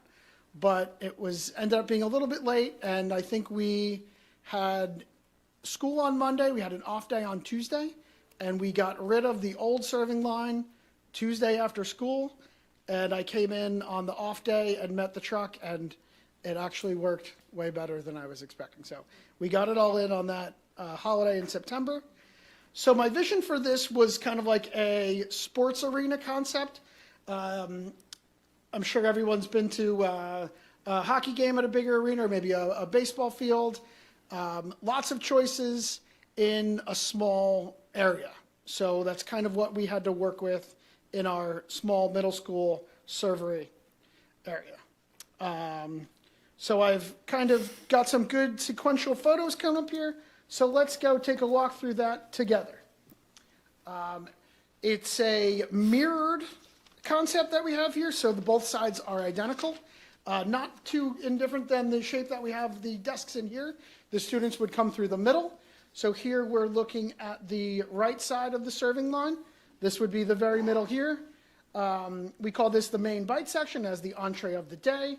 That's where you'll find the rich chicks tenders, wings, nuggets. We've been running some chicken tinga, which the kids have been liking, meatball subs, and also tacos.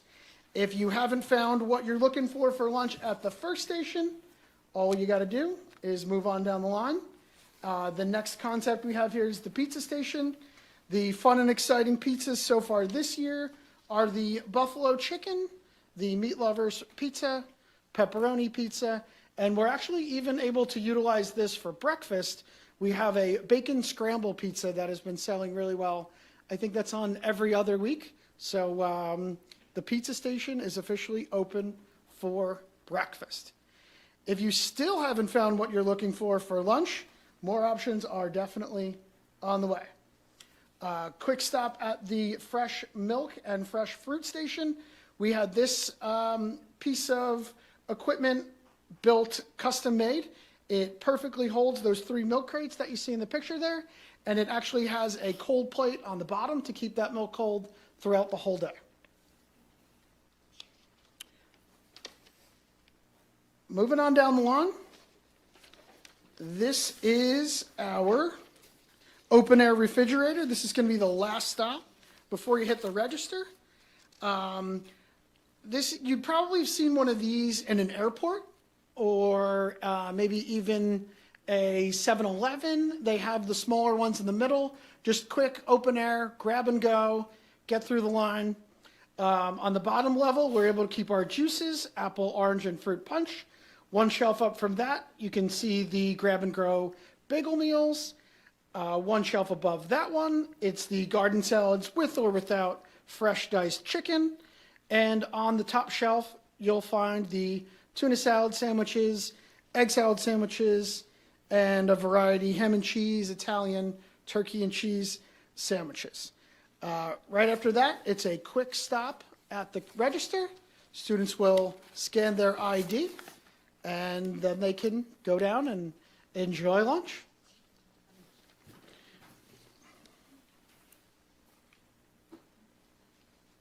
There we have it. Any questions? Quick question for you. Yeah?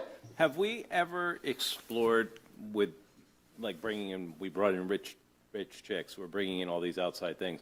Have we, with the diversity of the schools, have we ever explored halal or kosher options for kids? I have reached out to, so we go out to bid every 5 years with the Garden State Co-op. Just to get the buying power, because just like transportation, food services is a self-op. So in order to get that good buying power, we are in the Garden State Co-op. So every 5 years, they go out to bid. What I've learned from the short time I've been here is that we currently have U.S. Foods. They are one of the only larger companies able to service ourselves and the 33, I believe, other school districts. I've reached out to our rep about the halal food, and the short answer is there's not enough demand at U.S. Foods for them to stock it. Okay. I've asked, and I was kind of surprised by that. I'm kind of surprised because It might just be, I'm sure you've heard of Cisco. Yeah. Another big company. They do like Jersey Mike's and colleges, huge company. They might have the area just cordoned off for all Cisco products. I'm not really sure why. No, because, yeah, I completely agree. It's unfortunate because we have quite a bit of diversity in the Yeah. schools, and I think Be- that would be appreciated. Because of that, we do have lots of vegetarian options on the menu to make up for the lack of not having the halal. And having kids that have gone through the schools, my freshman in high school right now definitely notices the improvement in the food service in the Awesome. past several years. Awesome. So good Yeah. job. No, by you the and the all- Rich all your- Sticks, the all your Rich Sticks staff. is fabulous. Yep. That product sells themselves. I have a question. Yeah. How many tuna fish sandwiches do we sell? I wouldn't think that would be a popular choice, or egg salad even. Yeah, I mean, it's not the most popular. The turkey is probably the most popular. The Italian sandwiches sell really well. Students do still go for them. You ever do peanut butter and jelly? No on the peanut butter. We do have a great sun butter and jelly. It's kind of, you ever heard of an Uncrustable? Yeah. Yeah, so we have a sun butter and jelly Uncrustable. I believe that's at the elementary schools every Friday for this menu cycle. All right, well, thank you. Yeah. Nick, as always, great job. I mean, you know, what Mr. Smith said is very, you know, real in terms of how much you've transformed our food services department. And a lot of it has to do with your enthusiasm and your creativity. And you could see that in the slides there. You know, several years ago, I was the interim principal at the middle school, and what a transformation from then to now, not only in terms of the aesthetics, but the choices. I mean, what I'm astonished most about the presentation was that was middle school, guys. It's not high school. That was middle school. Wait, I mean, you got to see the choices at the high school, for goodness sakes. But also the efficiency. I'm very impressed with, because there were times specifically when, you know, you had better selling lunches, that it was really difficult to get the kids through their lunches and, you know, so that they had time to eat. They have a 20-minute lunch. But with the system that you created and the ergonomics in there that you've gone ahead and reshaped, it's so much more efficient. Kids are getting up there, making a choice, and that can be hard too, guys. So you've really got to set it out ergonomically where. That is what Because they'll holds up delay the line. line just figuring out. Yeah. But when you have it on display right in front of them, they can see that as they're approaching what they're going to go with. And it really does speed it up. But then to have the cashiers in a place that is ergonomically fit to just go in and go ahead and purchase their lunches and sit down and spend at least 15 minutes to eat their lunch is huge. And It was incredible to see what October you served over 90,000. Yeah, isn't that amazing? You talk about efficiency, that And we think could about pull it, up too. 90,000 meals. And we sometimes diminish the importance of lunch, but it's huge. It's huge for all of our kids, because obviously they need to recharge and re-energize, and then they do that through lunch. But we have to remember, we have a significant number of students in this district that are food insecure at home. And this might be their only, you know, their breakfast, and that lunch might be the only true meal that they have that day that is at least, you know, has the nutritional requirements that they need, but it's also tasty. So kudos to you. I don't want to go to negative things, but I do want to talk about them in public for the board's sake. We do have two pressing problems that we've had for a while in the food services department. So where are we, first of all, in terms of meal debt? Meal debt, yeah. I believe we're hovering around $100,000 on meal debt. It's one of our continuing problems. It's a problem that many districts face. But the problem between our district and other districts is they have vendors that do their food service. We do our own. And we are probably one of, I'm going to say we're in the 5% club in terms of, there's only about 5% of school districts now that continue to do their own lunch programs. And we are working on it. Nick works incredibly close with all of our principals to get notice out to parents on a repeated basis that, you know, you do have meal debt and we need to pay that down. Sometimes the problem is that parents are unaware that every year they have to renew their free and reduced lunch application. They think it's just a one-time and they don't have to do it anymore.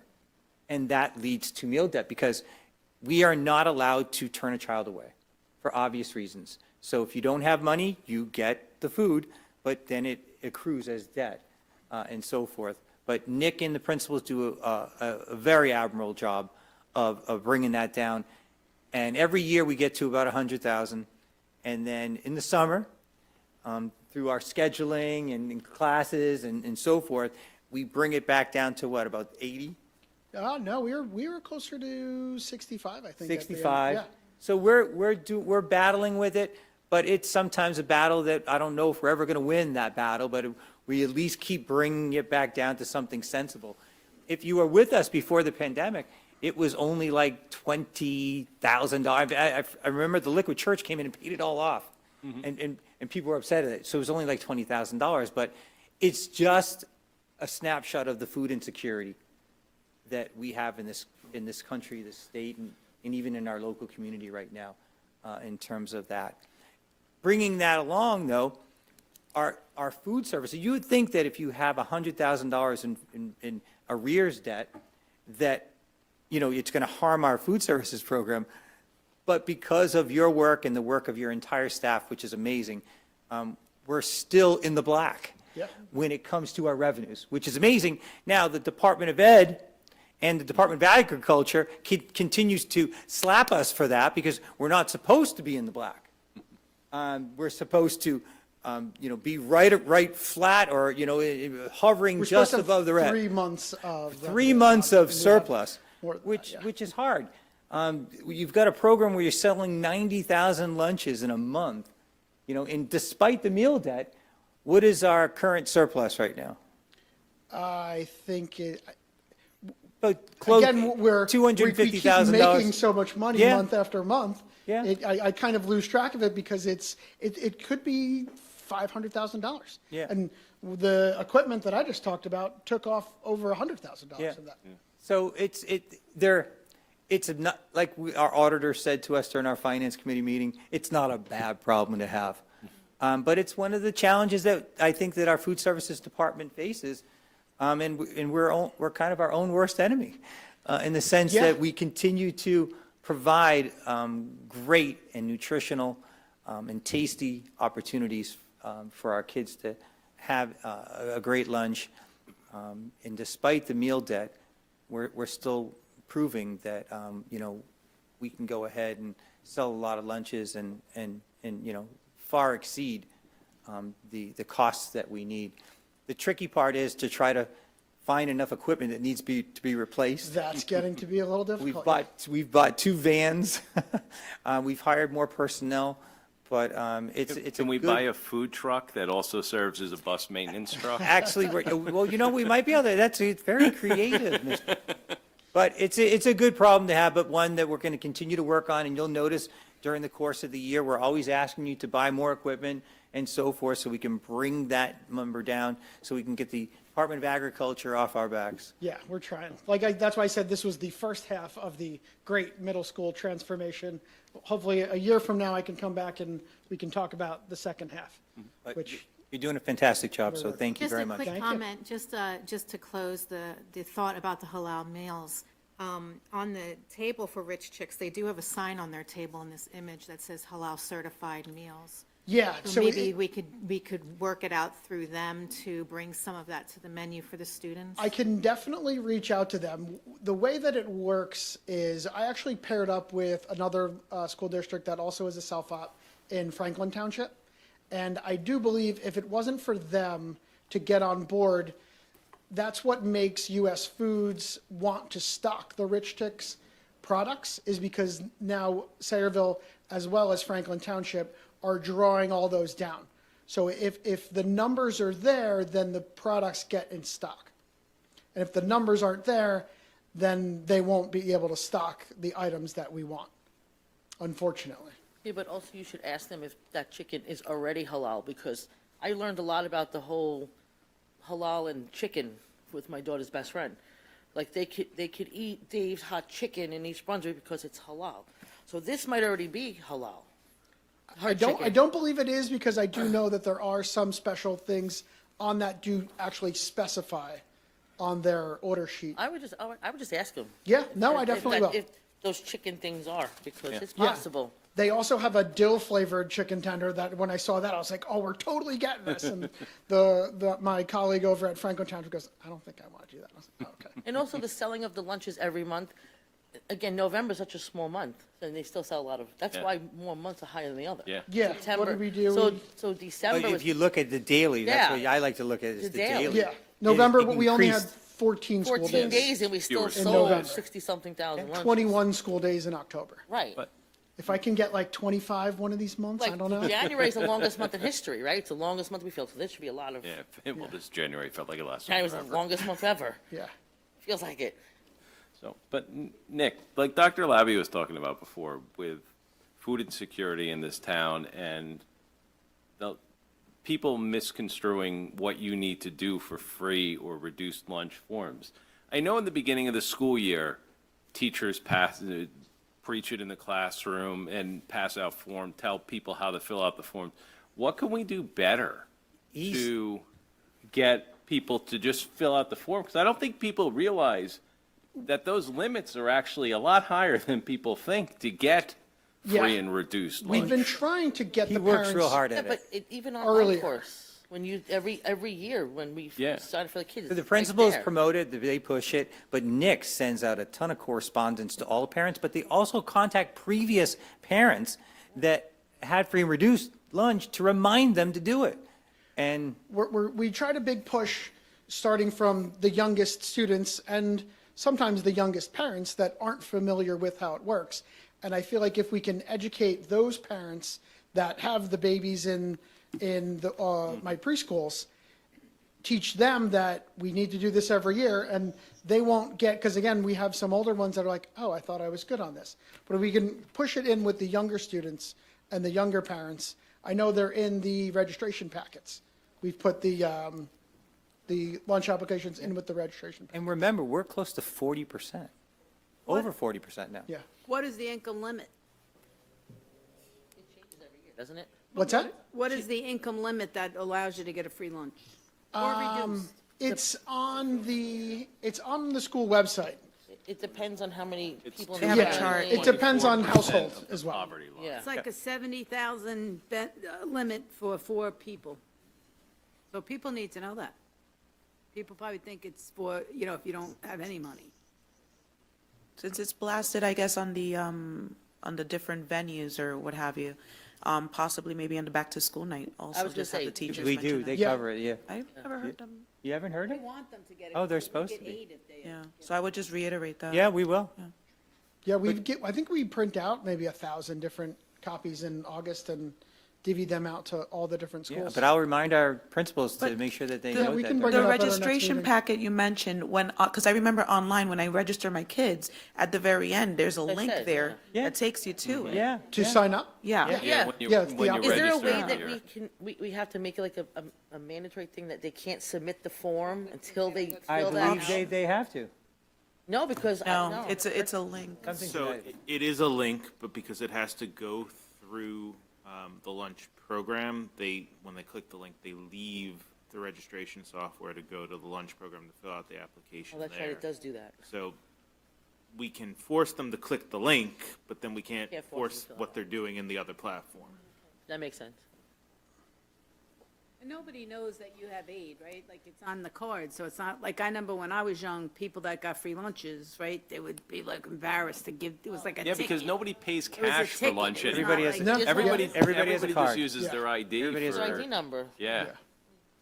or swipe their They card, don't know or if whatever you're they do free, now. reduced, or you have a balance in your account. Yeah, but I think some people don't like to do it because they think like they're embarrassed, you know what I mean? No, it's been years that kids But haven't had regarding a how check you, with them. how you lower the cost in the summertime, is it because I think you mentioned before you have like a consequence framework, right? You can't get your degree if you owe a balance or something like that? or- We have we're talking about the meal debt now? Yeah. So we have constraints. We have to follow what's called the Bill of Rights, with what is it, the nutrition or food something Bill of Rights. So there are certain things that we can't withhold when it comes to meal debt. But what we can do is we can stop people from getting their schedules and things like that. But what we cannot do is we cannot withhold a child transcripts or report cards. Cannot do that. The law does not permit us to do it. And you cannot prohibit a child from participating in a school-sponsored activity that would be free to all students.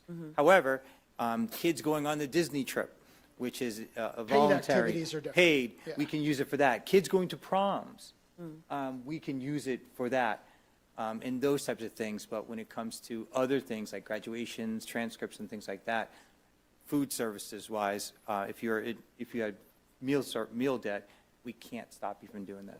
Do you also use that for the, when they go on the buses? You know how like the kids that have free and reduced, can they not be put on the buses unless So they pay their children debt? that have free and reduced lunch with regard to subscription busing, yeah, Yeah. it's free. Right, so we can't stop them from getting that bus until they pay their lunch debt, can we? No, it's two totally different Can't things. do it that way. That's what- Yeah, oh, yes, well, we do use that. If you have meal debt, we can use it for those purposes, but what I thought you were asking is, No, I if meant you, the if purpose you're of that. eligible for free and reduced lunch, and this is one of the carrots that we dangle for people to go ahead and fill out your application, if you're getting subscription busing, it's free. Right. If you're eligible for free and reduced lunch, which means you have to fill out your lunch application. Dr. Labby, and if I can add to that, I think that's one of the things that Nick has been working with the schools on that has also been really successful, is there are many other benefits that come along with, if you qualify for free and reduced lunch. There are test vouchers through College Board. We have summer programming. Yeah. There are all these other things that would encourage families to submit the paperwork that they can benefit from those services as well. Our STEAM program with Leading Edge that we pay for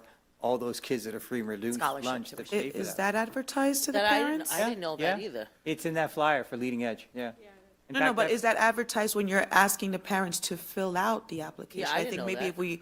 if we incentivize that and we make it more prominent, Yeah, more maybe, visual, I I mean, think that's a great incentive I for know them for to that do it. particular flyer, when it goes out, it does say kids free and reduced are free.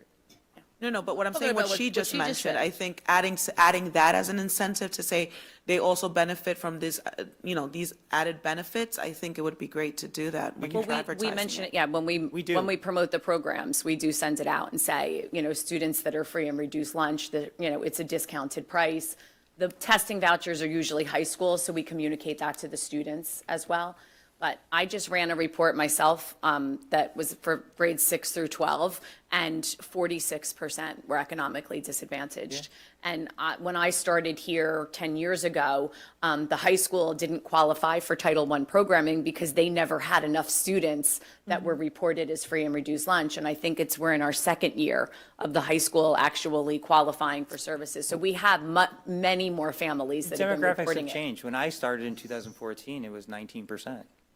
Wow. Listening to all the facets of this, it really does sound like the best solution for us to do on our end is to, have it where they cannot complete their registration paperwork for school unless they fill out, the lunch form and check off which category that they're in, even though now it's like, well, there's a link there. It just really sounds like the answer is, instead of doing the link, is to have that section where they have to check off, is it, regular lunch, is it partial, or is it free? I don't think we can require them to submit it. It's the same thing as the Not to FAFSA. require to Parents do submit, have the but right to say select no. which one. You know what I can't. mean? Like, they don't have to, well, But it's not, it's We can also- discuss or it. they I can think decline it, or there can be maybe a I think I know decline what box. Carrie's asking. I think Carrie's asking that you can't submit your application Until that unless you Unless say- you do that. select, Right, that's what I Unless was you one do you some, qualify unless you for? do something with that section. Yeah. So we can discuss, we'll But discuss I that. will say, from my experience on the parent side, it's not an immediate decision. Sometimes they evaluate your application and come back and send you a note or whatever to let you know, and it could be weeks down the line. So that's holding up the registration too, so that's also, something to consider. Riveting presentation, Nick. Riveting. Mango meatballs. Any final questions for Nick? Thank you. Thank you, Nick. Great Thank job. And thanks again to Patrick and Jimmy. Fantastic jobs.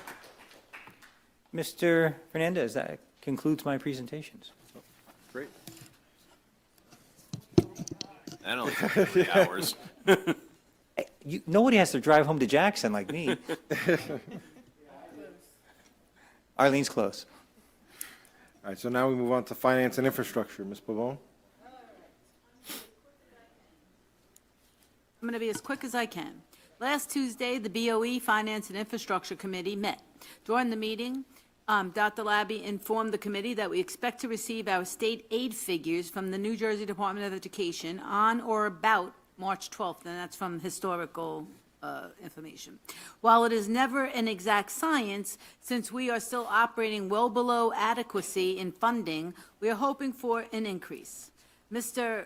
Jimmy then provided an update on the referendum projects. He informed the committee that he and our architecture are now completing individual punch lists for each school. He also reported that the borough building inspectors are requiring us to chalk and fill all the holes in the ceilings at the middle school and will most likely mandate the same at the high school. Now, I do want to explain that. We don't have a bunch of holes in the ceilings all over the school. What happens is the ceiling actually has a level, okay, like it goes, like the ceiling tile, take it out, and there's a little more ceiling that has It's to a be drop closed ceiling, in yeah. for a fire hazard, but we don't have all hole, I don't want anybody thinking we have holes all over the schools and we have to close our holes. That's not the case. It's just fire protection. The inspectors are requiring, all right, I already said that. For the middle school and most likely mandate the same at the high school. We are hoping we can include this as a change order in the referendum, but if not, we'll have to find funds, about 60 grand in this year's operating budget to pay a vendor to do it. On other projects, Mr. Jimmy reported on the plans that we are making with the Shorelands to start the solar canopy completion project at the high school, which will begin once the weather warms up. Additionally, he noted that the bathroom renovations at Eisenhower are finished. He also reported that during the spring, Miller Electric will install AC unit and system in the esports lab in the high school media center. Conversely, he noted that the high school greenhouse is scheduled to be delivered this week. Yay!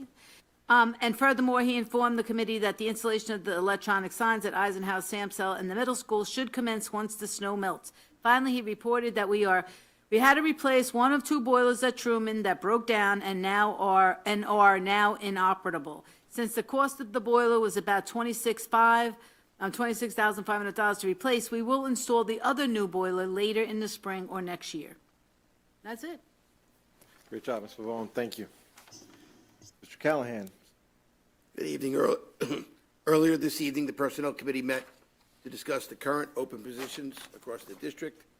I believe we said this is probably the lowest it's been in at least since 2018, since I've been here. So, Yeah. Great job. Great job, Dr. Ivory. Yay. We also reviewed the fill rates, which are, again, at all-time highs, I believe, as we continue our efforts to recruit and retain high-quality staff. As part of these efforts, Dr. Aguiles will be visiting colleges all around New Jersey to begin recruiting the upcoming graduates.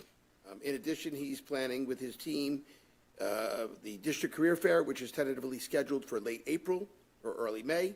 That will support our future hiring needs. And our next personnel meeting will be held on, I think, March 17th. Excellent. Thank you, Mr. Callahan. Now open up to the public for questions on agenda items only.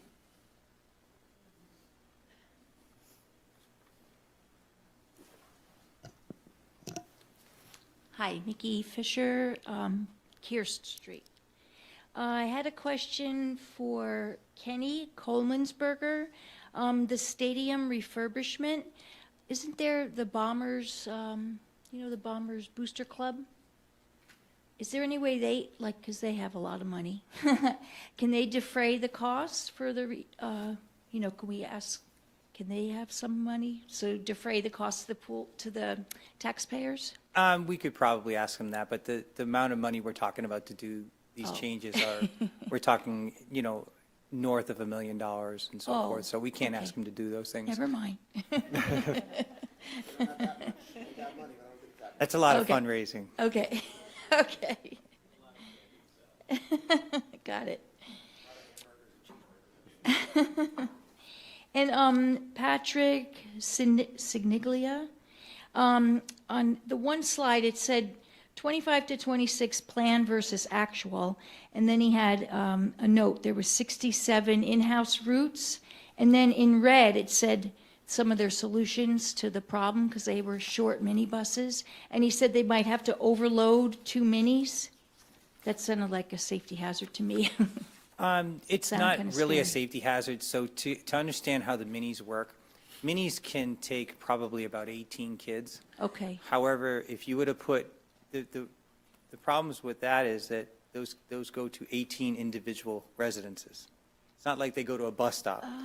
So you really can't put more than 9 kids on a mini because Right. they're making 9 stops. oh, And it got would take far too long Right. for them to do more. So it's not a matter of capacity on the bus, it's a matter of capacity within the route. I see. So when they say overload, that just means more stops? And that means those buses are going to take that much longer to get all the Right. kids Oh, I home. understand. Okay, got it. Okay, that's it. Thank you. Thanks. Thank you, Mrs. Fisher. Good question. Anyone else? All right, seeing no one, I will close public. Dr. Labby, we're all waiting, riveting on your excellent And presentation. I do have a retirement. All right, just one. I thought I heard a groan there, but probably I wasn't. have coffee for this. I knew it was you. All right, so finance, there's only one, it's on page 4 that I'm going to highlight. We're asking you to approve the purchase of cabling, termination and testing from Turnkey Technologies in the total amount of $53,082 for cabling and installation of network equipment, cabinets, and security hardware. This is actually very important. It's one of Mr. Glock Malloy's technology infrastructure goals for us to secure our MDF rooms, correct, Mr. Glock Malloy? And this is going to that. I don't know if you want to expand upon that a little bit more. I mean, this is truly just the behind-the-scenes ceiling and walls of running the cabling between these rooms so that we can relocate equipment to secure locations and/or put in secure cabinetry so that places where we can't move the equipment, we can still secure it. Thank you very much for that, sir. If I can bring, any questions on that or anything else on finance and infrastructure? Seeing none, let's move to student achievement. We have 2 I want to highlight there. Number 1, which you can find on page 9, we're asking you to, and believe it or not, this is the ray of sunshine we've been looking for in the dead of winter. We're asking you to approve the Camp Excel extended school Summer year programs. and integrated summer programs at Samsel, Slover, and the Bombers Beyond Cafe from July 6, 2026, obviously, through August 6. And this will actually be, Mr. Nasser and I were talking about it the other day, this will actually be the first time we don't start the first week of July, which I think our staff and our parents are going to appreciate. And by July, I think the piles of snow in the parking lot might be melted. I believe so. I cannot wait for that. Number 2, which it's on page 9 as well, we're asking to approve these War Memorial High School delayed opening schedule from April 27th through May 1st. And that, of course, is to accommodate us for the exorbitant number of students that are going to go through NGSLA regular testing as well as adaptive testing. So every year, we ask you to approve delayed opening for those students. Otherwise, I mean, I was here years ago. Of course, I was here years ago. But years ago, what we would do is we would take the kids that weren't testing and put them in the cafeteria. And they would go out of their minds because they're sitting in the cafeteria all that time and not, being able to do anything. This way, they're home, they get to school after testing, and we get, everybody gets back to work. You mean on that adolescents aren't the abbreviated most patient person in the world who can sit there without being entertained? I've for hours? heard, the rumor is just the adolescents in the Fernandez household. And the adults in the Fernandez household, by the way. Any questions on student achievement? All right. On to governance. No, you can find it both on page 11. Number 1, we're asking you to approve those same bylaws, policies, and regulations that we asked you to approve for a first reading during the last meeting. Well, now we're obviously asking you to approve them for a second reading and adoption. Likewise, one of those policies actually replaces what's on number 3. So there is, if you remember, there's a new policy on sexual harassment. So that is actually going to replace policies and regulations 3362 as well as 4352. and that's why we're asking you to abolish those. Okay? Any questions on governance? All right, so then personnel, I'm going to skip number 1.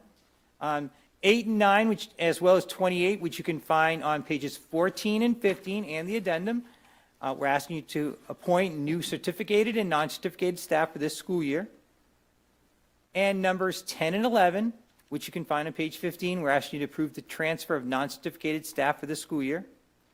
And then 14 and 17, which you can find on pages 16 and 17, we're asking you to approve paid advisors and coaches with their stipends, as well as volunteer coaches for this school year. And by the way, we do have some paid coaches for the next school year that we're asking you to approve as well.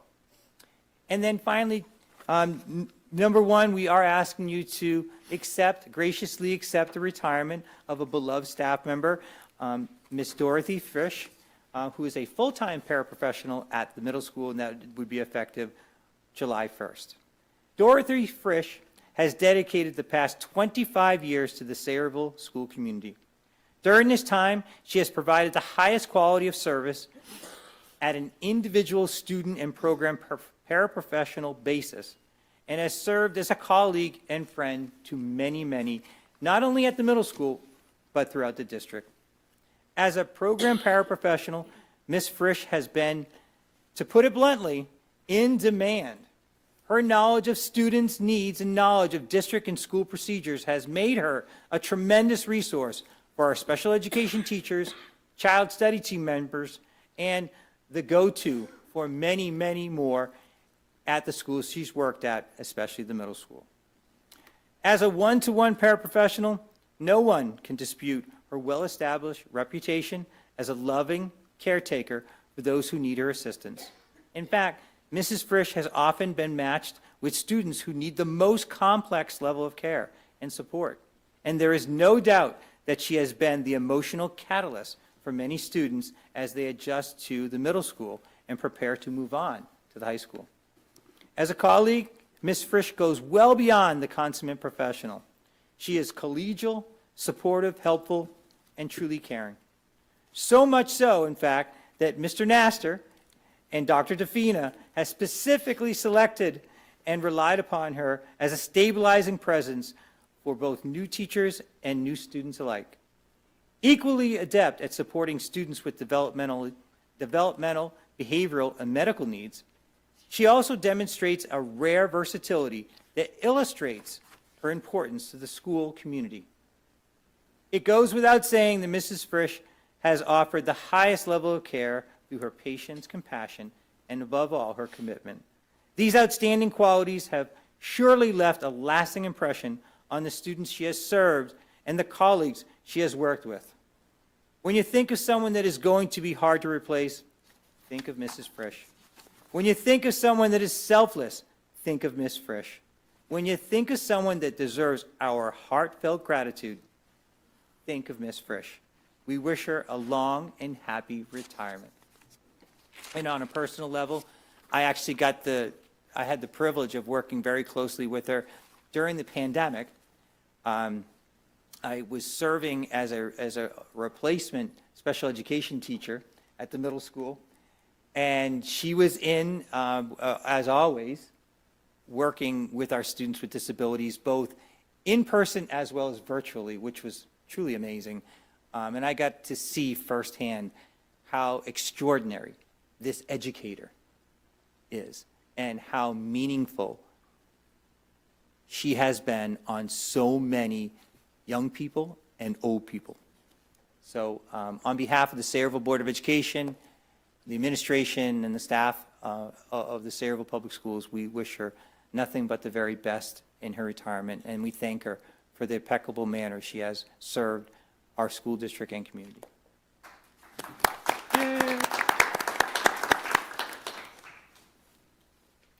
And that concludes my report. Thank you, Dr. Labby. Any questions for Dr. Labby? Nope. All right, so I entertain a motion to approve Dr. Labby's report. So moved. Second. You're supposed to say so moved first. All right, roll call, Ms. Bichotta? Yes. Mrs. Chakowski? Yes. Mrs. Hernandez? Yes. Mrs. Maldonado? Yes. Mrs. Napolitano? Yes. Mrs. Pabon? Yes. Mr. Smith? Yes. Mr. Fernandez? Yes. Now I open up the floor to any comments from the public on any matters.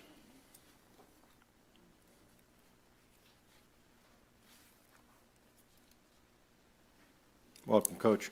Hello, Steve Fisher, Kear Street as well. I would like to begin by seconding Dr. Labby's congratulations to Dottie. I had the privilege of working with her, and the description was spot on. Forgive me if you've already know this, but in New Jersey, there are currently two bills, A673 and S856, which were initially introduced in 2021 under different coded numbers, and again in every year leading up to this year. So 22, 23, 24, all the way through, and it's back in, even though it has a different coded number. This is called the Fairness in Women's Sports Act, and it's being held in committee. So people are voting not to bring it up to a general vote. Now, the obvious reason for them to do that is because if it comes to a general vote and someone votes for this act actually allows only biological women to play in girls' sports. So a certain party in our government is keeping it in the committee so it can't be voted on, because then they would be exposed and everyone would know what they're thinking. In light of the board's record of supporting separate but equal sports opportunities for our males and females, in fact, last week we had the girls wrestling come up and all the appropriate questions were asked and interest was seen. So I would like to request that the board, either individually or collectively, contact our District 19 legislators, Senator Joseph Vitale, Assemblyman, who is the Speaker, Chris Coughlin, and Assemblywoman, ironically, Women's Affair Committee, and Yvonne Lopez, and let them know that we support this rule and we want this to be brought to a vote so that we will know where all our legislators stand as far as women in sports and the protection of these women. And this bill just went out January 13th, so it hasn't been brought up yet in the committee, so there's still time to contact those people. I have 35 seconds. So I'm asking you to do that, and I'm asking all those that are watching or know that they should do the same thing and let them know we want our girls protected. So I'll end quickly. In regards to 5756, I am still opposed because of the nullification of parental notification and the direct assault on the original intent of Title IX, which these two bills are trying to enforce, to make it back to the way it was supposed to be. The girls play against the girls and the boys play against the boys. I thank you for your time and efforts. Thank you, Coach.